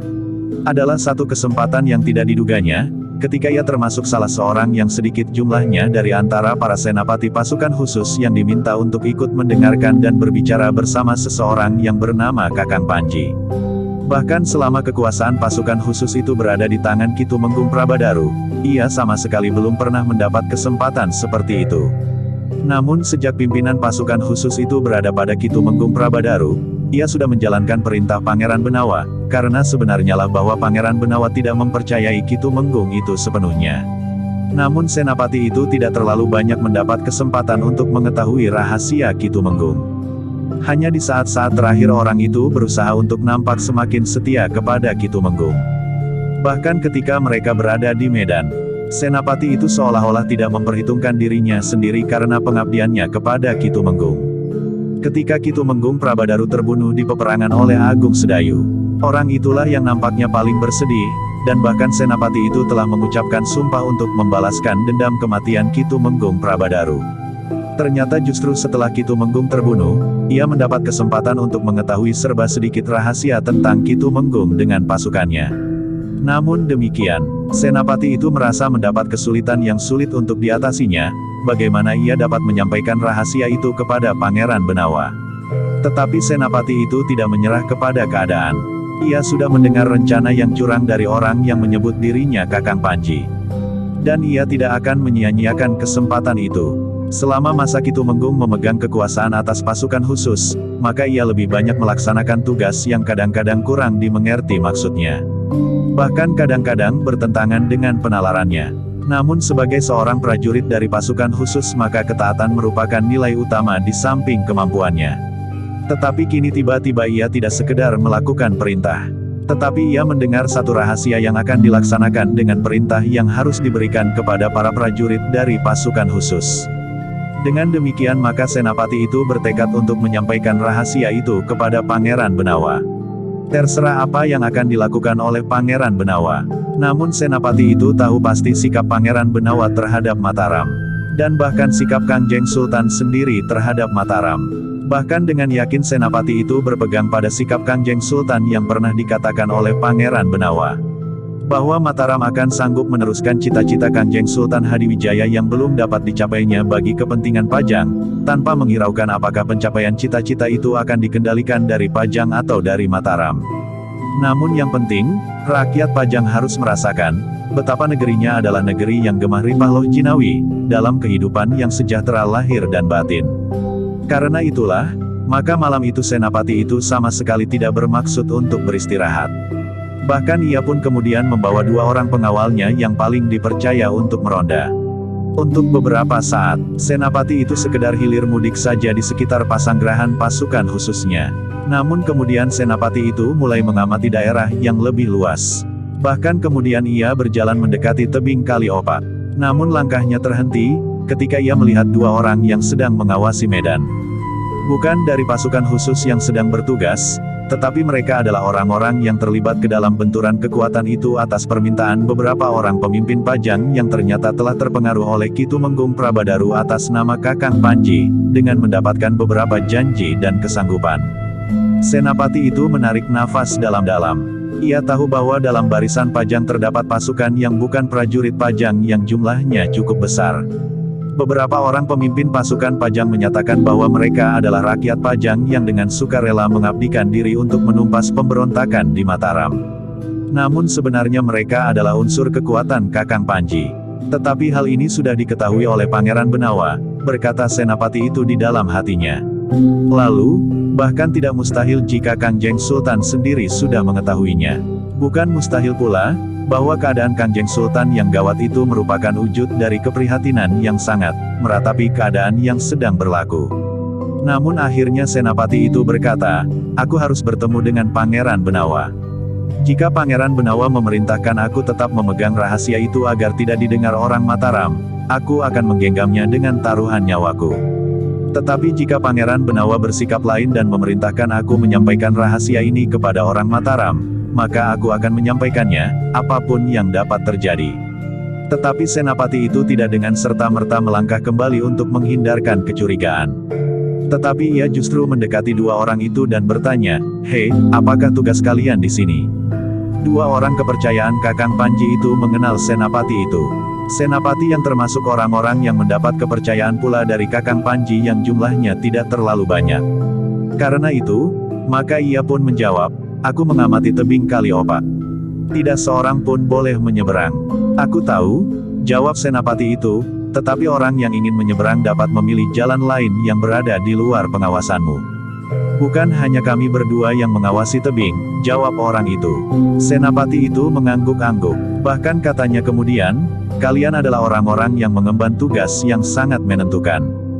Jika kalian gagal melakukan tugas kalian, maka gagal pulalah semua impian dan harapan yang pernah kita bangun di dalam angan-angan kita. Bukan saja yang tumbuh dalam 1-2 hari ini, tetapi merupakan harapan bagi seluruh rakyat Pajang yang terpahat di dalam nurani mereka, karena selama ini mereka memang merindukan satu masa sebagaimana pernah hadir di atas bumi kita ini. Kedua orang itu termangu-mangu sejenak. Namun kemudian salah seorang menjawab dengan sungguh-sungguh, "Karena itulah, maka aku telah mempertaruhkan apa saja yang ada padaku, termasuk jiwa dan ragaku." Senapati itu menepuk bahu orang itu sambil berkata, "Lakukan tugasmu sebaik-baiknya." Mataram hanya sempat bernafas di sisa malam ini. Besok, pagi-pagi benar, kita akan mengkoyak-koyak mereka menjadi sayatan-sayatan sampah yang tidak berarti. Kedua orang itu tidak menjawab. Mereka melihat senapati itu kemudian melangkah meninggalkan mereka.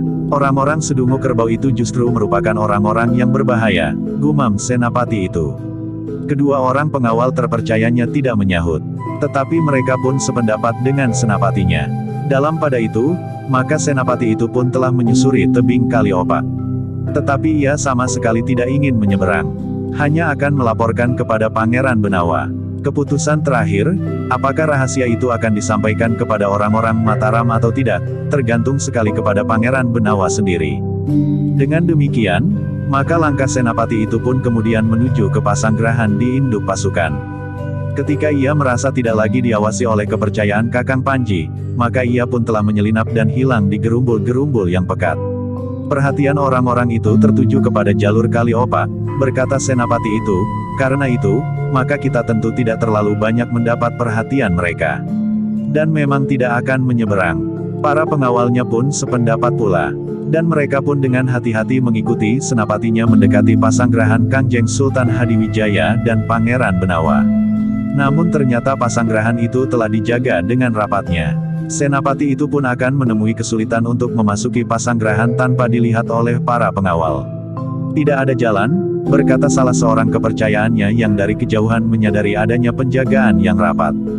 Di bawah obor-obor yang terang di sekitar pasanggerahan itu, nampak para petugas yang sedang berjaga-jaga dan yang sedang nganglang mengelilingi pasanggerahan itu. "Sulit menurut pertimbanganmu?" bertanya senapati itu kepada pengawalnya. "Sulit untuk ditembus tanpa mereka ketahui," jawab salah seorang di antara mereka. Sementara yang lain berkata, "Bagaimana jika kita berterus terang kepada para pengawal, bahwa kita akan pergi menghadap Pangeran Benawa?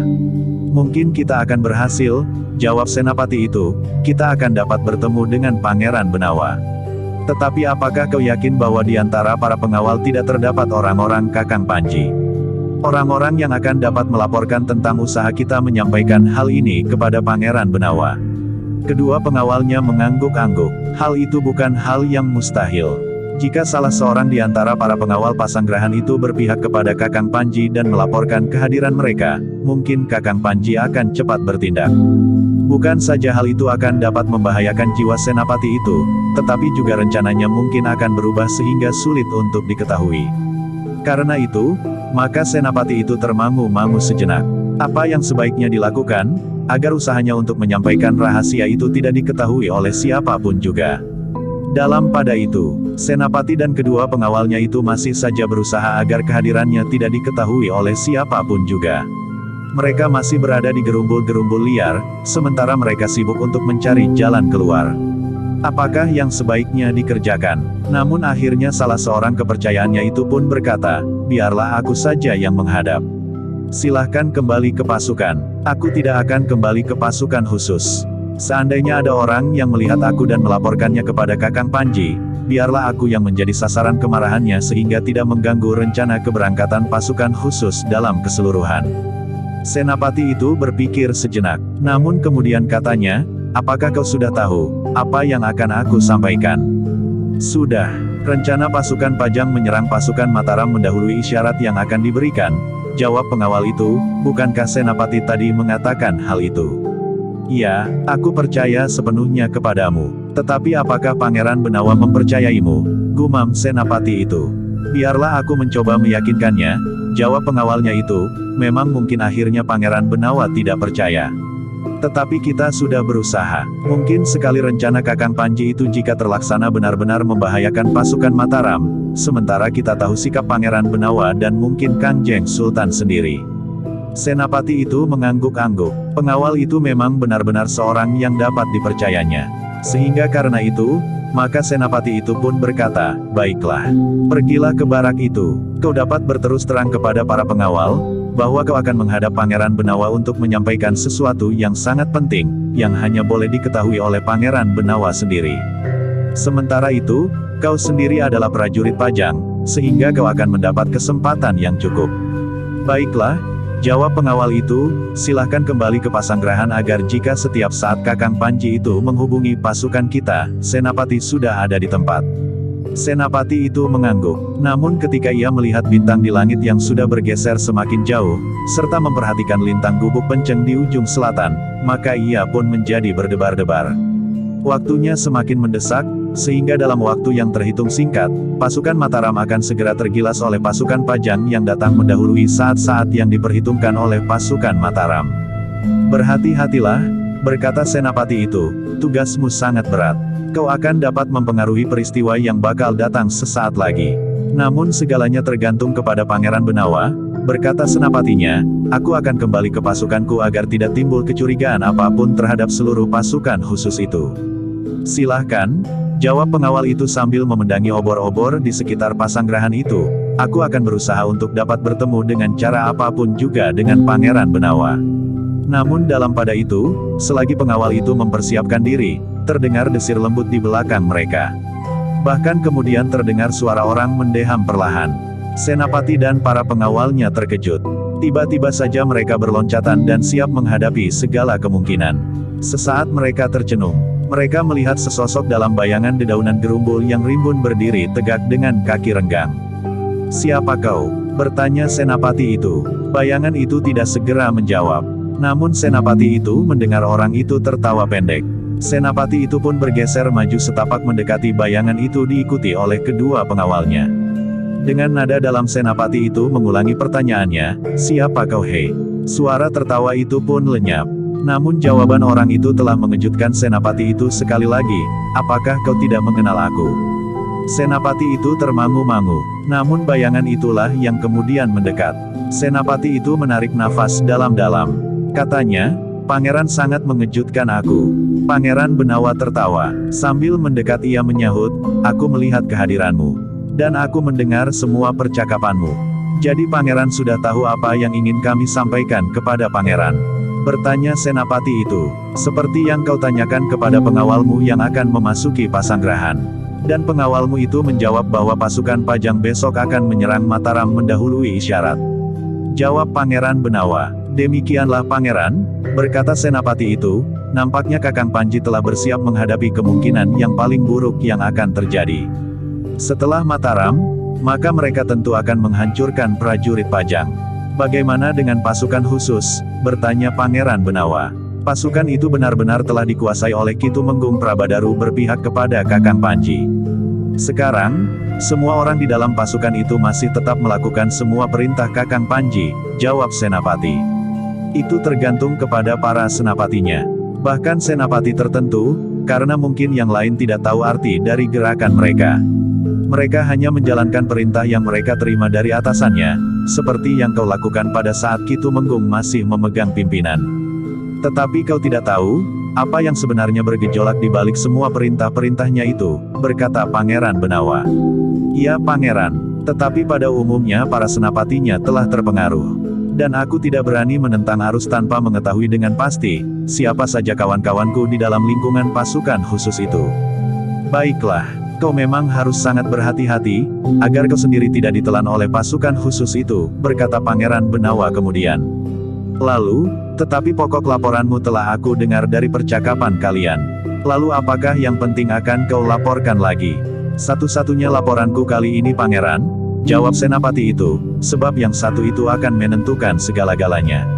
Aku tidak tahu, apakah Pangeran akan memberitahukannya kepada orang-orang Mataram atau justru akan mempergunakan saat itu pula untuk menghancurkan Mataram dan sekaligus pasukan Kakang Panji. Pangeran Benawa menarik nafas dalam-dalam. Sejenak ia termangu-mangu, namun kemudian ia pun berkata, apakah kau tahu, sikap sebenarnya dari Ayahanda Sultan terhadap Kakang Mas Sutawijaya? Senapati itu termangu-mangu, tetapi kemudian jawabnya, belum Pangeran. Tetapi ada satu keheranan yang selama ini menggelitik jantung. Kenapa Kangjeng Sultan tidak segera turun ke medan? Semula kami menganggap bahwa hal itu disebabkan karena kesehatan Kangjeng Sultan. Namun pertanyaan pangeran tentang sikap Kangjeng Sultan telah menumbuhkan satu dugaan lain.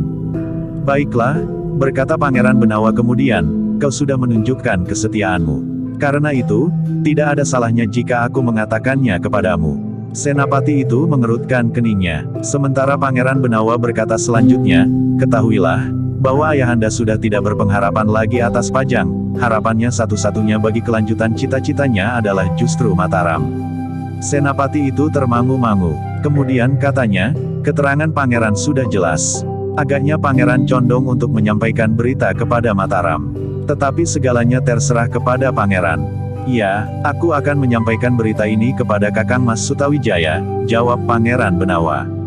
Tetapi pangeran, sepanjang kali opak, malam ini telah dijaga dan diawasi oleh kepercayaan orang yang menyebut dirinya Kakang Panji, orang yang telah membayangi kekuasaan Kangjeng Sultan.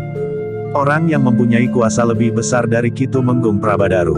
Bahkan yang telah menggerakkan Kitu Menggung, sahut Pangeran Benawa. Ya, jawab senapati itu, aku telah mendapat kesempatan di luar dugaanku untuk berbicara dengan orang itu bersama-sama dengan beberapa orang. Hanya beberapa orang-orang kepercayaannya menganggap bahwa aku adalah orang yang paling setia kepada Kitu Menggung Prabadaru. Bagus, jawab Pangeran Benawa. Ternyata kau tidak hanya membawa kabar penting tentang serangan yang mendahului isyarat itu. Tetapi kau juga membawa keterangan tentang seorang yang selama ini tersembunyi. Namun tentu kau belum tahu, siapa orang itu sebenarnya.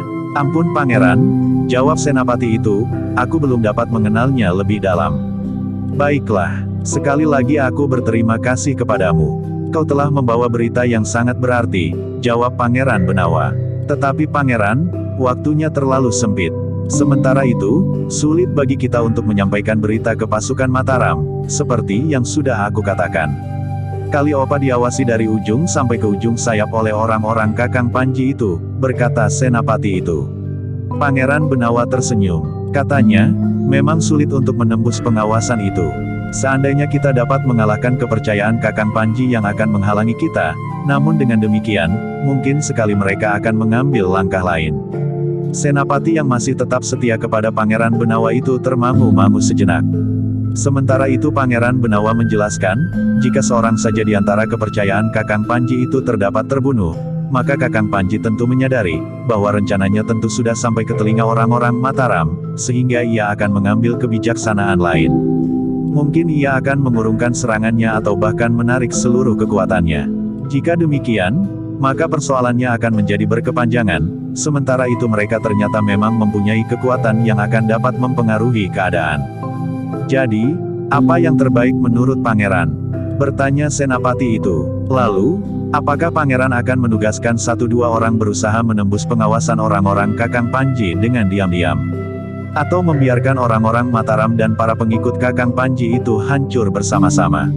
Sudah aku katakan, jawab Pangeran Benawa, sebenarnya lah bahwa ayahanda mengharap Mataram akan dapat melanjutkan cita-cita Pajang yang belum dapat diwujudkannya sampai saat ayahanda tidak lagi mampu mengendalikan rakyat Pajang.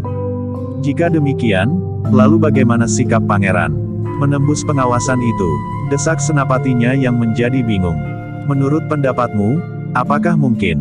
Pangeran Benawa justru bertanya, sulit pangeran, pengawasan itu terlalu ketat, dan kini, waktu menjadi semakin sempit, berkata senapati itu, sebentar lagi, aku tentu sudah mendapat perintah untuk bersiap dan kami akan menyeberang dengan diam-diam sebelum matahari terbit langsung menyeberang orang-orang Mataram yang mungkin baru bersiap-siap, sementara yang lain masih berbaring di pembaringannya sambil terkantuk-kantuk. Baiklah, berkata Pangeran Benawa, segeralah kembali ke pasukanmu. Setiap saat kau akan menjalankan perintah itu. Jika kau terlambat dan apalagi diketahui menemui aku di sini, maka kau akan dicurigai. Dan kau akan tahu akibat dari kecurigaan itu. Lalu, bagaimana pangeran akan menyampaikan berita ini ke seberang Kaliopa?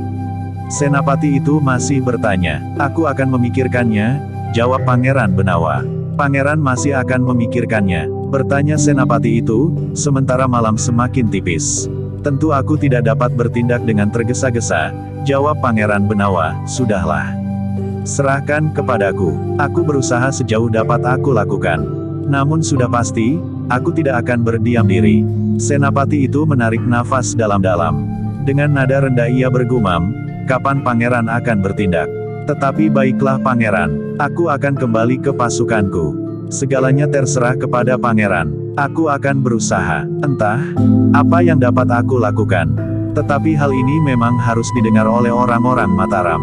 Jawab Pangeran Benawa. Senapati itu tidak mempersoalkannya lagi. Ia pun segera minta diri dan kembali ke pasukannya. Pasukan khusus yang sejak dibentuknya dipimpin oleh Ki Tumenggung Prabadaru. Sepeninggal senapati itu, Pangeran Benawa duduk termangu-mangu. Ia sependapat bahwa hal itu sangat penting bagi pasukan Mataram dapat disergap dengan cara yang licik itu, maka pasukan Mataram tentu akan benar-benar hancur. Bahkan mungkin bukan saja pasukan yang ada di kedua sayapnya, tetapi juga yang berada di induk pasukan. Sementara Agung Sedayu masih terbaring karena lukanya, Ki Gede Menore dan Suwandaru yang juga terluka tidak akan dapat berbuat banyak. Jika orang-orang terpenting dari Mataram dapat disergapnya pula, maka kekuatan Mataram benar-benar akan runtuh. Betapapun juga orang-orang yang memiliki ilmu yang tinggi berjuang bagi Mataram, mereka tidak akan dapat melawan orang-orang Pajang dalam jumlah yang besar, setelah mereka membantai seluruh pasukan. Dalam kecemasan Pangeran Benawa mengendap-endap kembali ke pesanggrahannya. Baru setelah ia berada beberapa langkah dari para penjaga, ia berjalan dengan tenang ke regol halaman. Beberapa orang penjaga merundukkan tombak mereka. Tetapi ketika mereka melihat Pangeran Benawa, maka mereka pun justru telah menyibak. Selagi Pangeran Benawa mencari jalan untuk memberitahukan bencana serangan yang licik itu kepada orang-orang Mataram, maka Kakang Panji pun telah memberikan isyarat agar orang-orangnya bersiap-siap. Mereka harus mulai membangunkan setiap pemimpin kelompok dan memerintahkannya untuk menyiapkan pasukan. Tidak ada keterangan yang perlu mereka berikan kepada para pemimpin kelompok, apalagi para prajurit. Pada saatnya mereka harus berangkat menyerang orang-orang Mataram. Penjelasan yang perlu diberikan adalah bahwa orang-orang Mataram harus dihancurkan. Itu saja. Namun dalam pada itu, orang-orang terpenting dari Pajang dan para pengikut Kakang Panji yang lain telah mengetahui dengan pasti apa yang akan terjadi. Karena itu, sebelum waktu yang wajar untuk bersiap, pasukan yang kuat telah bersiap. Para pemimpin kelompok dan orang-orangnya sama sekali tidak mengerti apa yang akan terjadi. Namun mereka telah mendapat makan pagi mereka lebih pagi dan kemudian mendapat perintah untuk berangkat ke medan tanpa menunggu isyarat sebagaimana biasa. Tidak banyak orang yang mengerti. Tetapi mereka berangkat pula dengan hati yang bertanya-tanya. Namun kemudian para pemimpin kelompok pun mendengar juga alasan yang disampaikan kepada mereka, untuk mencegah perbuatan licik orang-orang Mataram yang selalu mempengaruhi pertempuran dengan suara bende Kiai Bicak. Karena itu maka tugas mereka yang pertama, sepasukan kecil yang khusus akan menyerang langsung dan merebut Kiai Bicak, sementara yang lain harus dengan cepat, memasuki setiap pasanggrahan dan membinasakan semua isinya. Siap atau tidak siap, dalam pada itu, ketegangan telah memuncak. Orang-orang Pajang memperhitungkan bahwa Mataram benar-benar belum siap untuk melawan serangan yang datang dengan tiba-tiba. Karena itu, sesuai dengan perintah yang mereka terima, maka mereka harus bergerak cepat. Mereka harus dengan segera melintasi Kali Opa dan mendaki tebing. Selanjutnya, berlari cepat menuju ke pesanggrahan orang-orang Mataram, langsung memasuki setiap rumah dan membunuh orang-orang yang ada di dalamnya. Namun mereka tidak boleh lepas dari keterikatan. Jika terdengar isyarat-isyarat tertentu, maka mereka harus berusaha menempatkan diri dalam satu kesatuan gelar. Namun menurut perhitungan, maka lawan mereka sudah tidak akan mampu lagi untuk mencegah pasukan Pajang itu menghancurkan mereka. Kali ini tidak boleh gagal, geram Kakang Panji yang ada di antara pasukan itu, bantai setiap orang yang kalian temukan di dalam pesanggrahan di regol atau di mana saja. Pasukan yang menyerang itu memang menganggap bahwa perlawanan orang-orang Mataram tidak akan berarti apa-apa, karena mereka tidak siap. Sebenarnya lah, ketika pasukan Pajang itu mendekati pasanggrahan orang-orang Mataram, sama sekali tidak ada tanda-tanda bahwa orang-orang Mataram telah mempersiapkan diri untuk melawan mereka. Pasanggrahan mereka nampak sepi, tidak ada isyarat bunyi dan tidak ada pasukan yang datang menyongsong. Dalam pada itu, gerakan pasukan Pajang di bawah pengaruh Kakang Panji itu telah didengar pula oleh Kangjeng Sultan. Ternyata bahwa seorang pengawalnya yang mengamati keadaan melihat keberangkatan orang-orang Pajang terutama dari kedua belah sayap pasukannya. Kangjeng Sultan yang menjadi semakin lemah itu telah memanggil Pangeran Benawa. Dengan tanpa didengar orang lain, Kangjeng Sultan telah berbincang dengan Pangeran Benawa tentang berita yang didengarnya. Sebenarnya lah yang ayahanda dengar itu telah terjadi, jawab Pangeran Benawa. Jika demikian, nafas Kangjeng Sultan terasa sesak, pasukan Mataram akan dihancurkan pagi ini. Pangeran Benawa merenung sejenak, namun katanya kemudian, mudah-mudahan Kakang Mas Sutawijaya dapat berbuat sesuatu untuk menyelamatkan pasukannya.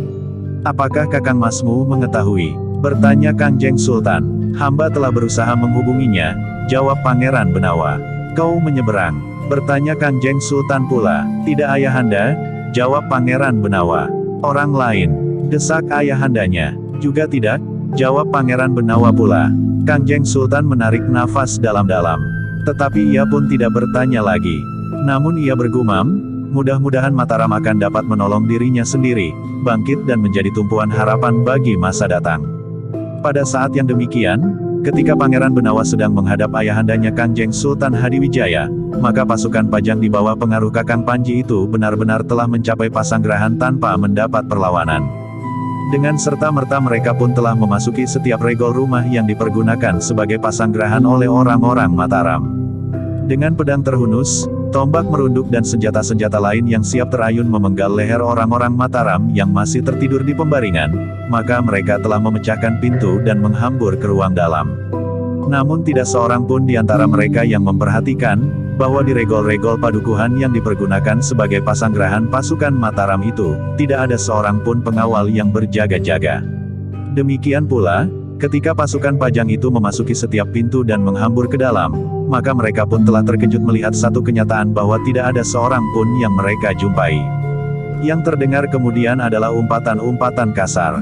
Dengan kemarahan yang menghentak-hentak dada mereka telah memecahkan semua pintu. Mencari seseorang di segala sudut, bahkan sampai ke kolong amben disentong-sentong. Gila? Geram seseorang, apakah orang-orang Mataram terdiri dari hantu-hantu? Ternyata pertanyaan itu telah berkembang di hati orang-orang Pajang. Seseorang yang semula sama sekali tidak berpikir tentang hantu, tiba-tiba saja bergumam bagi dirinya sendiri, ya. Ternyata pasukan Mataram terdiri dari hantu-hantu alas Mentauk yang bergabung dengan hantu-hantu dari Lautan Kidul. Sementara yang lain pun berkata kepada diri sendiri, apakah orang-orang Mataram dapat merubah dirinya menjadi asap, atau terhisap ke dalam tanah, atau mereka mempunyai kemampuan melenyapkan diri dengan ilmu panglimunan, atau mereka keluarga lelembut dari alas Mentauk. Para prajurit dan orang-orang Pajang menjadi sangat tegang. Berbagai dugaan telah berputar-putar di benak mereka, sehingga seorang yang bagaikan kehilangan akal telah duduk bersandar tiang sambil memukul-mukul kepalanya, apakah aku sudah gila? Seorang yang agak tenang telah melihat sebuah mangkuk di atas geledek. Namun jantungnya pun berdebaran ketika ia di luar sadarnya telah meraba mangkuk itu. Terpekik ia berkata, mangkuk ini masih hangat. Gila? Teriak seorang senapati muda, kau lihat beberapa potong pondoh beras itu. Masih ada beberapa potong yang belum sempat termakan. Kegelisahan benar-benar telah mencengkam hati orang-orang Pajang itu. Mereka membuat penafsiran sendiri-sendiri tentang kenyataan yang mereka hadapi. Semua rumah yang dipergunakan oleh orang-orang Mataram telah kosong. Beberapa orang senapati Pajang dengan tergesa-gesa telah berusaha untuk bertemu dan membicarakan persoalan yang mereka hadapi. Kakang Panji dengan marah telah menghentak-hentak sambil menghancurkan perabot rumah yang dimasukinya. Orang-orang Mataram lenyap seperti asap, geram Kakang Panji, tetapi itu terjadi baru beberapa saat sebelum kita sampai di sini. Mereka telah dengan tergesa-gesa meninggalkan tempat ini. Tetapi tidak seorang pun yang tertinggal, berkata seorang senapati, mereka yang sakit dan bahkan yang hampir mati sekalipun. Kakang Panji yang marah itu pun kemudian berteriak memberikan aba-aba agar para pemimpin segera berkumpul.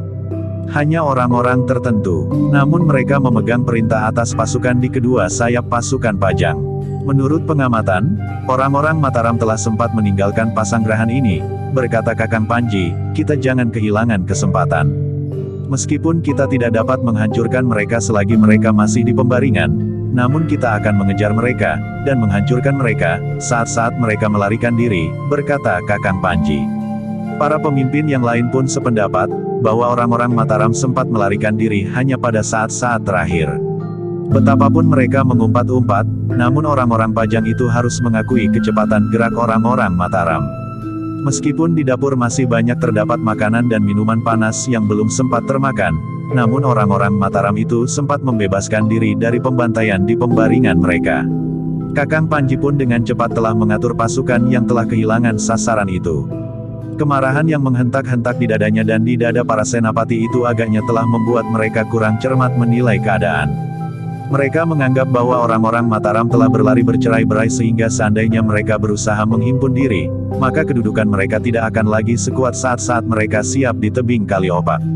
Karena itu, maka perintah yang kemudian dijatuhkan oleh Kakang Panji kepada orang-orang tertentu itu adalah, kejar orang-orang Mataram dalam gelar yang utuh. Demikianlah, maka orang-orang Pajang itu pun telah berhimpun dalam gelar. Mereka telah mempersiapkan diri untuk bertempur dan menghancurkan pasukan Mataram yang sedang berlari dengan tergesa-gesa meninggalkan pasanggerahan mereka. Demikianlah, pasukan itu pun dengan segera bergerak. Mereka tidak mau terlambat. Selagi matahari masih belum terbit, maka mereka akan dapat mempergunakan hari itu sebaik-baiknya dan tidak memberi kesempatan orang-orang Mataram menghimpun diri. Perintah itu diterima dengan hati yang bergejolak. Para senapati dan pemimpin-pemimpin kelompok dari pasukan Pajang telah mendapat perintah. Tetapi kebanyakan dari mereka tidak tahu dengan pasti, siapakah sebenarnya yang memegang perintah itu, karena Kangjeng Sultan tentu tidak ada di dalam pasukan itu. Bahkan mereka juga tidak melihat Pangeran Benawa bersama mereka. Namun karena senapati langsung di atas mereka telah menjatuhkan perintah, maka mereka tidak sempat dan segan untuk memikirkannya lebih lama lagi. Yang mereka hadapi kemudian adalah satu tugas untuk mengejar dan menghancurkan pasukan Mataram. Namun demikian, ternyata ada juga bekas keraguan di hati beberapa golongan dari pasukan Pajang itu. Sadar atau tidak sadar, mereka masih juga berbicara tentang lelembut dan hantu dari alas Mentaok. Tetapi bagaimanapun juga, pasukan Pajang itu telah maju terus. Dengan cepat mereka berusaha untuk mengejar pasukan Mataram yang menurut perhitungan beberapa orang pemimpin Pajang, telah menarik diri dengan tergesa-gesa. Dalam gelar yang lengkap, pasukan Pajang itu maju terus. Mereka tidak menghiraukan sawah dan pategalan. Mereka tidak menghiraukan batang-batang padi yang tumbuh dengan suburnya. Mereka juga tidak menghiraukan lumpur dan parit yang melintas gelar mereka. Pagar dan lanjaran tanaman merambat telah mereka terjang dan mereka robohkan. Menjelang beberapa padukuhan di hadapan mereka, maka para pemimpin Pajang telah memperingatkan, mungkin ada sisa-sisa orang-orang Mataram di padukuhan itu, karena orang-orang yang sakit dan terluka tentu tidak akan dapat mereka bawa sampai jarak yang lebih jauh dengan cepat sebagaimana mereka melarikan diri. Dalam pada itu, maka langit pun menjadi semakin terang. Pedut pagi yang keputihan telah mulai menipis. Sawah dan ladang nampak semakin jelas dan padukuhan-padukuhan di hadapan mereka, di seberang bulak pun nampak semakin terang menunggu di hadapan mereka. Tetapi rasa-rasanya padukuhan-padukuhan itu masih tidur. Mungkin padukuhan-padukuhan di deret pertama dari sebuah medan yang besar itu memang tidak dihuni orang lagi. Mereka telah mengungsi ke padukuhan-padukuhan yang lebih jauh. Meskipun demikian, orang-orang Pajang itu tidak boleh meninggalkan kewaspadaan. Karena itu, maka setiap senapati pun kemudian telah menjatuhkan aba-aba, agar setiap orang di dalam gelar bersiap menghadapi segala kemungkinan. Atas perintah Kakang Panji, maka gelar yang utuh itu pun telah bergeser. Mereka menyesuaikan diri dengan beberapa padukuhan yang ada di lintasan gelar mereka. Kelompok demi kelompok telah menempatkan diri dalam satu kesatuan memasuki padukuhan-padukuhan yang ada di hadapan mereka, sementara yang tidak melintasi padukuhan harus mengatur diri. Sewaktu-waktu mereka akan dapat terhisap dalam pertempuran melawan orang-orang Mataram seandainya mereka berada di dalam padukuhan-padukuhan itu. Semakin dekat dengan beberapa padukuhan-padukuhan yang seakan-akan sengaja diatur menghadapi kedatangan pasukan Pajang itu, maka pasukan itu pun menjadi semakin bersiaga. Pertempuran itu dapat terjadi setiap saat. Orang-orang Mataram mungkin bersembunyi di balik dinding padukuhan-padukuhan itu. Dengan demikian maka orang-orang Pajang itu telah mengurangi laju pasukan mereka. Kelompok-kelompok yang disiapkan untuk memasuki padukuhan-padukuhan pun telah mulai menuju ke sasaran. Dengan hati-hati pasukan itu bagaikan merunduk. Yang di paling depan dari pasukan yang terbagi itu, terdiri dari mereka yang membawa perisai. Mereka memperhitungkan, bahwa jika benar orang-orang Mataram itu berada di balik dinding-dinding padukuhan, maka mereka tentu akan menyongsong pasukan Pajang itu dengan lontaran-lontaran anak panah, sebagaimana mereka lakukan di tebing Kali Opak. Tetapi ternyata orang-orang Pajang itu telah menjadi kecewa lagi. Ternyata padukuhan-padukuhan itu pun kosong sama sekali. Mereka tidak menjumpai seorang pun. Apakah orang itu termasuk dalam pasukan Mataram, atau penghuni padukuhan itu sendiri? Kemarahan orang-orang Pajang itu tidak tertahankan lagi. Kakang Panji yang tidak dapat mengekang gejolak perasaannya, Tiba-tiba saja bagaikan minyak yang tersentuh api ketika ia mendengar salah seorang kepercayaannya berkata, "Kita hancurkan padukuhan ini." "Maksudmu?" bertanya Kakang Panji. "Kita bakar rumah-rumah yang kosong itu. Biarlah orang-orang Mataram melihat asap yang mengepul dari dalam padukuhan-padukuhan yang mereka tinggalkan," berkata kepercayaannya itu. Wajah Kakang Panji menegang. Namun tiba-tiba saja ia menggeram, "Bakar seisi padukuhan ini. Orang-orang yang memasuki padukuhan yang lain tentu akan melakukannya juga." Para pengikut Kakang Panji itu bagaikan mendapatkan permainan. Sejenak kemudian, maka rumah yang pertama telah mengepul. Lidah api mulai menjilat dinding dan atap. Kemudian api yang menyala itu pun bagaikan menggapai langit. Api yang membakar rumah yang pertama itu disusul dengan kobaran api yang menyala membakar rumah yang kedua, ketiga dan rumah-rumah lain di padukuhan itu. Sementara para pengikut Kakang Panji di padukuhan-padukuhan lain yang mereka temui pun telah melakukan hal yang sama. Namun dalam pada itu, senapati yang memimpin pasukan khusus itu pun menjadi tegang. Dengan lantang ia berkata, "Jangan lakukan kebiadaban itu. Penghuni padukuhan ini tidak tahu menahu tentang perang yang terjadi antara Pajang dan Mataram." "Tetapi mereka telah melindungi orang-orang Mataram," jawab salah seorang pengikut Kakang Panji. "Tetapi mungkin justru orang-orang Mataram telah mengancam mereka ketika pasukan Mataram menduduki tempat ini," jawab senapati itu. Karena itu, maka para prajurit dari pasukan khusus tidak melakukan hal yang serupa. Meskipun ada di antara mereka yang tangannya menjadi gatal, tetapi mereka harus menahan diri. Dalam pada itu, beberapa padukuhan telah menjadi lautan api. Meskipun hari menjadi semakin terang, namun api itu masih nampak memerah di atas onggokan hijaunya pepohonan di padukuhan yang kemudian menjadi layu oleh panasnya api. Padukuhan-padukuhan yang terbakar itu telah melontarkan asap menjulang menyentuh langit. Asap itu benar-benar telah mengejutkan. Orang-orang yang menyaksikan asap itu tidak menduga sama sekali bahwa hal itu akan terjadi. Karena itu, maka mereka yang menelan beberapa padukuhan itu benar-benar telah mengguncangkan hati beberapa pihak. Ternyata api itu telah terlihat pula oleh orang-orang Pajang yang masih berada di Pasanggerahan. Beberapa orang telah dengan cemas menyaksikan asap yang naik ke dara. Sementara itu, Pangeran Benawa sendiri memperhatikan kebakaran itu dengan jantung yang bergejolak. Ternyata kebakaran itu telah sampai pula kepada Kanjeng Sultan yang dengan tergesa-gesa memanggil Pangeran Benawa. "Apa yang terjadi?" bertanya Kanjeng Sultan. Pangeran Benawa tidak dapat lagi mengingkari penglihatannya yang agaknya telah dilaporkannya pula kepada Kanjeng Sultan. Kemarahan bagaikan meledakkan dada Kanjeng Sultan yang sedang dalam keadaan sakit itu. Kejutan yang sangat bagaikan telah mencekiknya. Nafasnya menjadi sesak, dan pandangannya berkunang-kunang.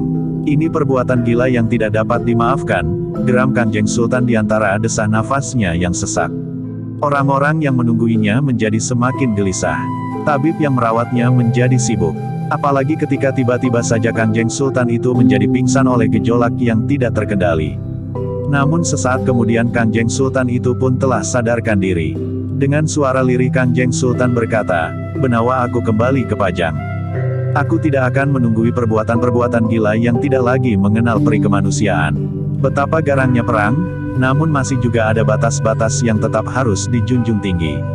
Pangeran Benawa menjadi gelisah.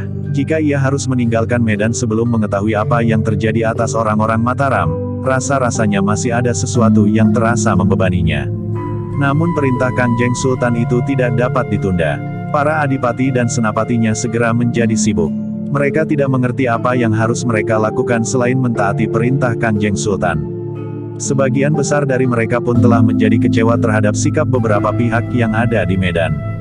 Mereka menyadari bahwa ada kekuatan lain yang mengambil keuntungan dari pertentangan antara Mataram dan Pajang, sehingga karena itu, maka mereka pun mulai mengerti sikap Kanjeng Sultan yang selama itu mereka anggap terlalu lamban. Dengan demikian maka para adipati dan senapati pun telah sepakat untuk meninggalkan Prambanan. Namun dalam pada itu, Pangeran Benawa ternyata telah memberanikan diri untuk minta izin kepada ayahandanya, "Hamba akan tinggal ayahanda, untuk beberapa saat, sampai hamba mendapat laporan, apakah yang terjadi dengan orang-orang Mataram." Kanjeng Sultan termangu-mangu sejenak. Namun kemudian ia pun bertanya, "Apakah kau sudah memperhitungkan segala kemungkinan?" "Ya ayahanda," jawab Pangeran Benawa, "hamba juga sudah memperhitungkan kemungkinan seandainya pasukan Pajang itu kembali lagi ke Pasanggerahan ini." Kanjeng Sultan tidak segera menjawab. Dengan wajah yang pucat dan jantung yang berdegupan oleh gejolak perasaannya, serta nafas yang menyesak, Kanjeng Sultan mencoba menilai keadaan. Sementara itu, maka ia pun kemudian bertanya, apakah kau memerlukan sepasukan pengawal untuk tinggal bersamamu? Tidak ayahanda, jawab Pangeran Benawa, hamba akan tinggallah sendiri. Dengan demikian, maka hamba akan lebih mudah untuk berusaha menghubungi Kakang Mas Raden Sutawijaya tanpa dicurigainya, karena hamba hanya seorang diri. Kanjeng Sultan mengangguk-angguk, kemudian katanya, terserah kepadamu. Tetapi jika keperluanmu telah selesai, kau harus segera menyusul kami kembali ke Pajang. Pekerjaan kami masih banyak, apalagi rasa-rasanya keadaanku justru menjadi semakin memburuk. Para tabib akan selalu berusaha, desis Pangeran Benawa.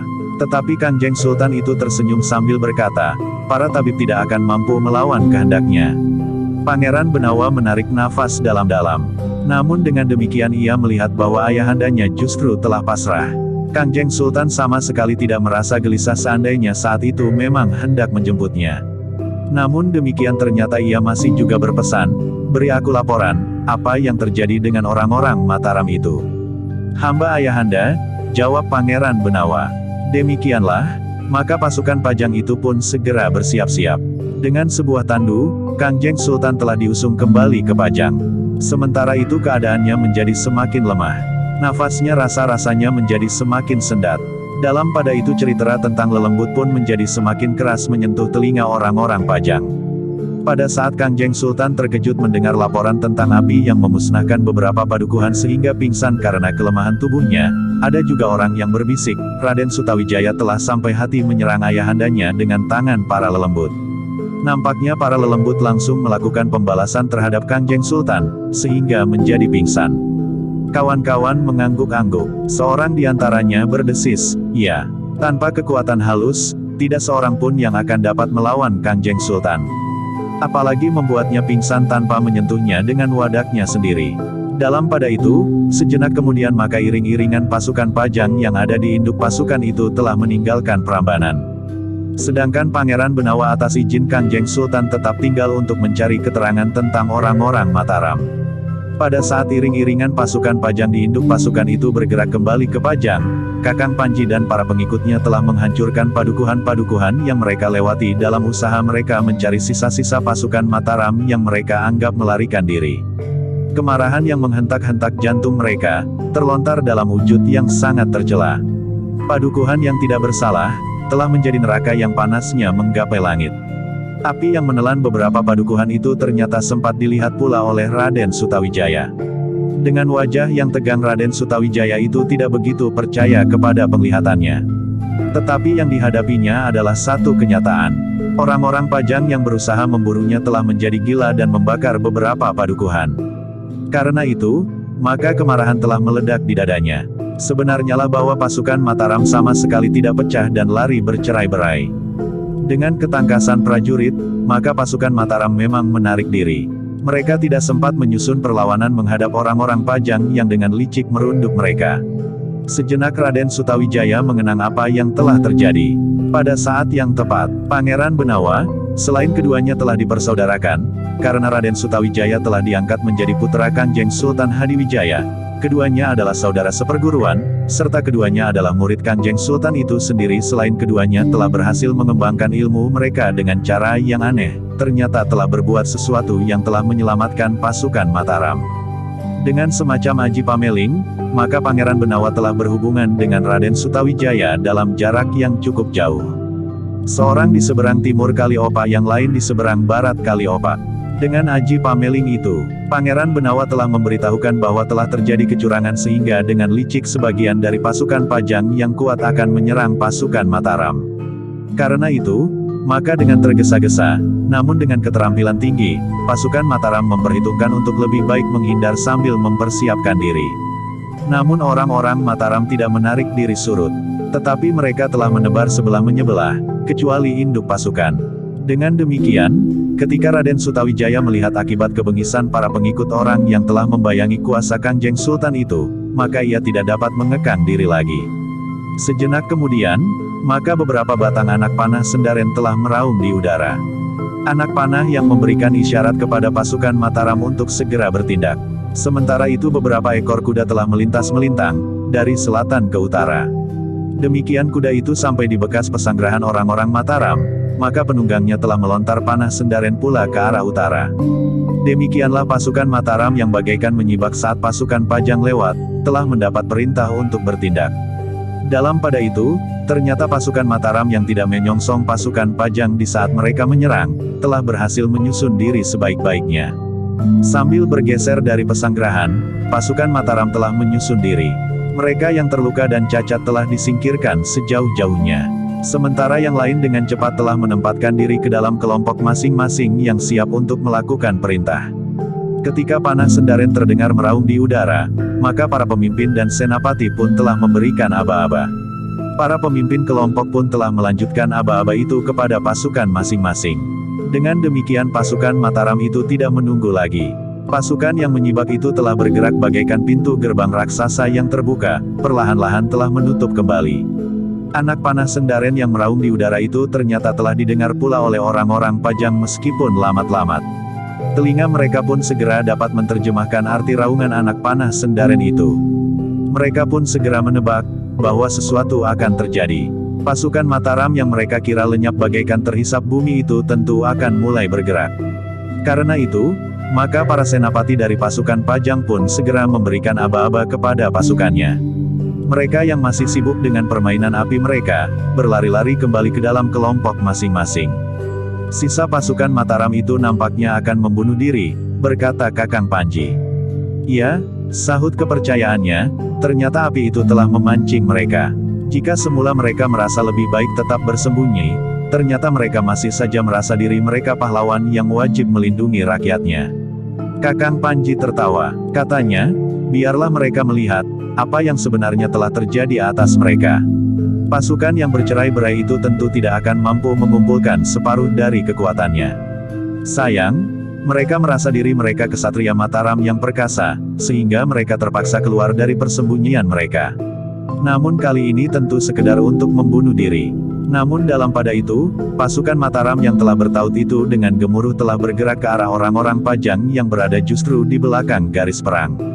Pasukan Mataram yang bertaut itu justru telah menghadap ke arah barat, ke arah padukuhan-padukuhan yang menjadi lautan api. Sementara itu, matahari telah mulai memanjat langit. Merahnya api menjadi suram oleh cahaya matahari yang cerah. Namun asap yang hitam kelabu mengepul semakin tinggi di udara. Pasukan Mataram yang bergerak itu ternyata tidak sempat membawa tanda-tanda kebesaran pasukan masing-masing. Mereka tidak membawa panji-panji, umbul-umbul dan rontek serta kelebat. Yang ada di tangan mereka tidak lebih dari senjata masing-masing. Karena itu, maka pasukan Mataram itu tidak segera terlihat oleh orang-orang Pajang yang tidak tahu pasti arah kedatangan orang-orang Mataram yang mendapat isyarat dengan anak panah sendaren yang dilontarkan ke udara. Karena itu, maka para senapati Pajang pun segera memerintahkan para pengamat untuk mengawasi arah. Pasukan Mataram yang mundur itu akan dapat datang dari segala arah. Kakang Panji mengerutkan keningnya, ketika justru para pengawas yang mengawasi arah Kaliopak lah yang melihat kehadiran sebuah pasukan. Pasukan tanpa perlanda apapun juga, sehingga pasukan Mataram itu tidak nampak sebagai satu pasukan yang cukup besar untuk menghadapi pasukan Pajang. Sebenarnya lah pasukan Mataram memang tidak ingin memperlihatkan kebesaran mereka. Tidak ingin diketahui bahwa pasukan Mataram itu masih tetap utuh dan dengan tanpa cacat sama sekali, hadir di medan sebagaimana hari-hari sebelumnya. Dengan demikian, maka Kakang Panji yang kemudian memperhatikan kehadiran pasukan itu pun menganggap bahwa pasukan Mataram memang sudah terpecah, sehingga dengan susah payah, para senapatinya mampu menghimpun sisa-sisa pasukan mereka. Dengan sombong sisa-sisa pasukan yang merasa dirinya kesatria itu telah maju ke medan untuk membela rakyat yang rumahnya menjadi karang abang. Untunglah, bahwa kita telah memancing mereka keluar dari persembunyian mereka dengan cara yang paling baik, berkata Kakang Panji. Tidak dengan sengaja, jawab kepercayaannya, yang kita lakukan tidak lebih dari luapan kemarahan. Namun akhirnya kita berhasil menjawab teka-teki tentang lenyapnya pasukan Mataram. Ternyata mereka memang berlari cerai-berai meninggalkan pasanggrahan mereka. Tetapi kita wajib mengagumi kecepatan gerak mereka, berkata Kakang Panji, demikian pengawas mereka melihat kedatangan kita, maka dalam waktu yang sekejap, mereka telah lenyap tanpa meninggalkan seorang pun di antara mereka yang sakit dan terluka. Permainan kanak-kanak, Jawab kepercayaannya, setiap orang dapat lari dengan cepat meninggalkan tempat. Siapapun dapat, tidak? Jawab Kakang Panji, jika bukan prajurit pilihan tentu banyak di antara mereka yang terluka parah akan tertinggal. Kepercayaannya tidak menjawab. Sementara itu, mereka melihat pasukan Mataram itu menjadi semakin dekat. Ujung-ujung senjata nampak mencuat di antara tanaman yang hijau di sawah dan pategalan. Namun pasukan Mataram bergerak dalam lapisan yang tebal, sehingga tebaran pasukan itu nampaknya tidak terlalu lebar. Dengan demikian, orang-orang Mataram memang dengan sengaja ingin memberikan kesan bahwa pasukan mereka tidak sebesar pasukan Mataram seutuhnya. Dalam pada itu, Kakang Panji pun tersenyum sambil berkata, "Kita sambut kedatangan mereka. Dengan demikian kita akan berbalik. Berikan perintah, kita akan keluar dari neraka ini, dan bertempur di tempat terbuka." Seperti yang dikehendaki oleh Kakang Panji, maka perintah telah menjalar dari kelompok ke kelompok. Para senapati di dalam pasukan Pajang itu pun lelah mendengar perintah, bahwa mereka akan menyongsong pasukan Mataram yang datang justru dari arah timur itu. Dalam pada itu matahari telah menjadi semakin tinggi. Orang-orang Pajanglah yang kemudian menjadi silau karena mereka harus menghadap ke arah timur. Meskipun hal itu tidak diperhitungkan sejak semula oleh orang-orang Mataram. Namun ternyata bahwa silaunya cahaya matahari itu dapat membantu menyelubungi wujud keseluruhan pasukan Mataram, sehingga sampai saat terakhir, orang-orang Pajang tetap menganggap bahwa pasukan Mataram bukan pasukan yang utuh sebagaimana mereka hadapi di tebing Kali Opak. Dengan dada tengada pasukan Pajang itu pun kemudian meninggalkan padukuhan-padukuhan yang telah mereka jadikan karang abang. Padukuhan yang telah menjadi abu dan berserakan dihembus angin pagi. Dalam pada itu, kedua pasukan pun menjadi semakin dekat. Pasukan Mataram yang datang dari arah timur, sempat melihat dengan jelas lawan yang menyongsong mereka, sementara pasukan Pajang masih saja dibayangi oleh cahaya yang menyilaukan, yang memantul pada sisa embun di pagi hari yang menyangkut di dedaunan. Namun yang kemudian mengejutkan dan membuat orang-orang Pajang bagaikan tertusuk duri pada pusat jantungnya ketika tiba-tiba saja, di antara derap suara pasukan yang menjadi semakin dekat, tiba-tiba saja telah terdengar suara mengaum bende Kiai Bicak. "Gila!" teriak Kakang Panji, suara itu sangat menjemukan. "Susun satu pasukan pilihan, cari tempat bende itu disembunyikan. Hancurkan sama sekali bende itu, sehingga tidak lagi sempat menyakiti telinga." Sebenarnya lah, seorang senapati terpilih telah menyusun satu pasukan kecil yang terdiri dari prajurit-prajurit terpilih yang terpercaya yang bertugas untuk mencari bende Kiai Bicak yang bunyinya terasa sangat mengganggu itu. Kakang Panji sadar sepenuhnya bahwa bagaimanapun juga suara bende itu memang sangat berpengaruh. Semacam kepercayaan telah mencengkam hati para prajurit, bahwa pihak yang memiliki bende itu, dan jika bende itu dapat ditabuh dan melontarkan bunyi yang nyaring, maka pihak itu akan menang. Karena itu, Kakang Panji telah bertekad untuk membungkam bende itu sebagaimana direncanakan sejak semula saat mereka ingin menghancurkan pasukan Mataram di kubunya. Namun yang ternyata pasukan Mataram itu sempat meloloskan diri, tanpa setahu Kakang Panji bahwa Pangeran Benawa telah berhubungan dengan Raden Sutawijaya yang bergelar Senapati Ing Ngalaga dengan ilmu yang jarang dimiliki oleh orang lain. Aji Pameling. Namun dalam pada itu, sadar akan nilai bende yang memberikan pengaruh yang kuat bagi para prajurit Mataram untuk bertempur dan bertekad untuk menang itu. Raden Sutawijaya pun telah memerintahkan sekelompok prajurit pilihan untuk mengawalnya. Demikianlah, sejenak kemudian kedua pasukan yang besar itu telah saling berhadapan. Keduanya dalam keadaan yang sama. Keduanya bergerak maju untuk menyongsong lawan. Sikap prajurit Mataram agak berbeda dengan sikap mereka, saat-saat mereka menunggu di tebing Kali Opak. Saat pasukan Pajang menyeberang dan menyerang mereka dalam kedudukan yang mantap. Ketika jarak menjadi semakin dekat, maka terdengar sangkakala yang tiba-tiba saja meraung memecah ketegangan. Orang-orang Mataram sempat membuat orang-orang Pajang terkejut. Mereka tidak menyangka bahwa perintah untuk menyerang masih juga dilontarkan lewat bunyi sangkakala. Namun seakan-akan suara sangkakala itu berlaku bagi kedua pasukan yang telah berhadapan itu. Bukan saja pasukan Mataram yang kemudian dengan senjata merunduk menyergap lawan, tetapi pasukan Pajang pun telah dengan sigap menyerang pula. Bahkan mereka yang tidak terikat dalam kesatuan pasukan prajurit Pajang, telah menyerang menurut selera mereka masing-masing, seolah-olah tanpa ada keterikatan, meskipun mereka tetap berada dalam kelompok-kelompok yang sudah ditentukan, di bawah pimpinan mereka masing-masing. Di antara mereka terdapat para pemimpin padepokan yang telah dihubungi oleh Ki Tumenggung Prabadaru dan Kakang Panji. Bersambung ke jilid 169.